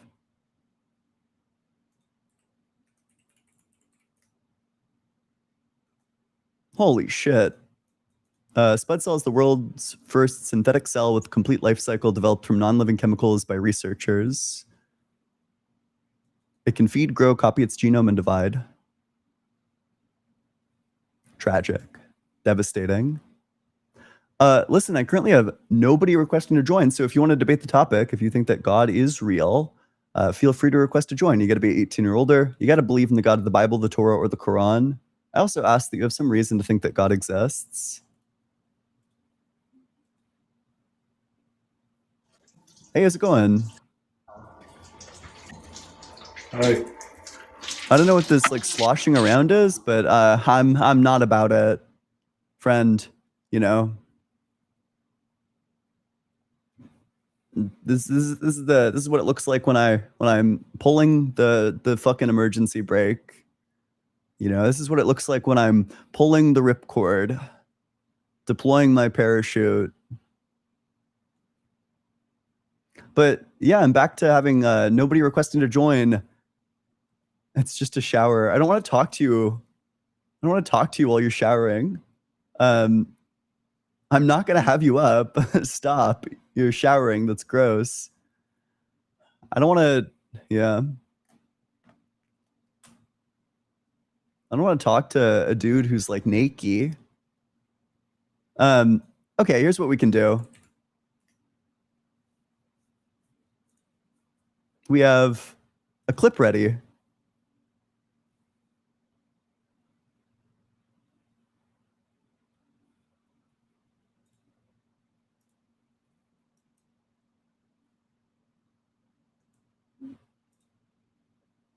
It's titled Christian Accidentally Disproves God with His Own Premise. Let's check it out. What's the purpose of my mouth? The very definition or substance of a thought is dependent on some kind of external reality. Substance of a thought depends on an external reality. Oh, wait, this actually, funny enough, you actually just disproved God with this premise. He knows that he knows everything because he actually knows everything. Yes, and then how does he know that he knows everything? Hey, how's it going? Good, how are you? Doing well, yeah. What's up? Do you think being gay is wrong? I think acting on homosexual tendencies is wrong, but being is a different matter. Yeah. Sure, yeah. So, why would it be wrong to have gay sex? Yeah, go check it out. It's gonna be great. BTA debates. Thanks so much for the super chat. Ian, do you still do boxing? No, I don't. I've retired. I don't know. I used to do it. It was really good, but I think I was doing it for the wrong reasons anyway. I was really into it when I was in high school, but you know, it was like looking back on like my reasoning, it was like the type of gibberish that only like a 16-year-old guy could come up with. Where it was like, wow, you know, I bet I'll get a girlfriend if I just start boxing. And it's like total fucking nonsense. Where it's like, okay, forcing yourself to get hobbies, like you're just not gonna fit in. I learned like lots of valuable lessons because I stuck with it for like several years. Like I learned like a lot about like hard work, discipline, things of that sort. Like really like showing up and like being consistent at a thing. But I don't know. It's just it kind of turns out that I like kind of just don't care. Is what I've realized as I've grown like a bit older. You know, respect to you if you do, but yeah, I don't know. So to answer the question, no. Spaghetti, thanks so much for the super chat. Love how you thoroughly dismantled that fraud from yesterday's live, by the way. Yeah. Oh yeah. I don't know. I was even gonna try to have like a good faith debate with him. It just fell apart, right? Like, what am I supposed to do? He just, unfortunately, one thing that I can't have is people like, dare I say, like, perpetually, like, ontologically misrepresenting my position. Like, I just can't have somebody who is every statement is like a set of sounds that are arranged like misrepresentation wise. Like I just can't have it. I don't know. He's not even like, I think maybe if Liam talked to, or not Liam, if Carl talked a lot quicker, maybe he'd be able to pull this stuff off. But he just like kind of says it like slowly and a bit whiny, like he's upset about it. And he doesn't, if he said it a bit quicker, maybe he would be able to misrepresent me and I would be so surprised by it that it would take a second. But every time he did it, I was able to identify when he was doing it and then drag him back to my actual position that he misrepresented. And yeah, I don't know. It was like very, it was like pretty easy to, yeah. Dr. Fudge, thanks so much for super chat. So do theists only have like 3 analogies or what? Video games, phones, watches? I think these arguments would have been fire at the time of Paley, like Paley's watchmaker argument. maybe the argument kicks ass in like the 1800s. We just have good reason. Like we just kind of know where these things come from, right? Like we just kind of know where life comes from. We just kind of know how humans come about. It's not God. So, I mean, one of two things is true. Either God is compatible with evolution or he isn't. If God's not compatible with evolution, then that's a spawn kill. There's so much evidence for evolution, which means there's so much evidence against God. But then if God's compatible with evolution, we could just posit evolution and then get rid of God. It's superfluous. God doesn't do any explanatory work. Bacon and Bush, thanks so much for the 5-month membership. Appreciate you. Okay, that's it. I'll see you later. Go check out the video on my YouTube. Should be live now. Go drop likes, go drop subscribes, go do all that good stuff. All right. See you guys later.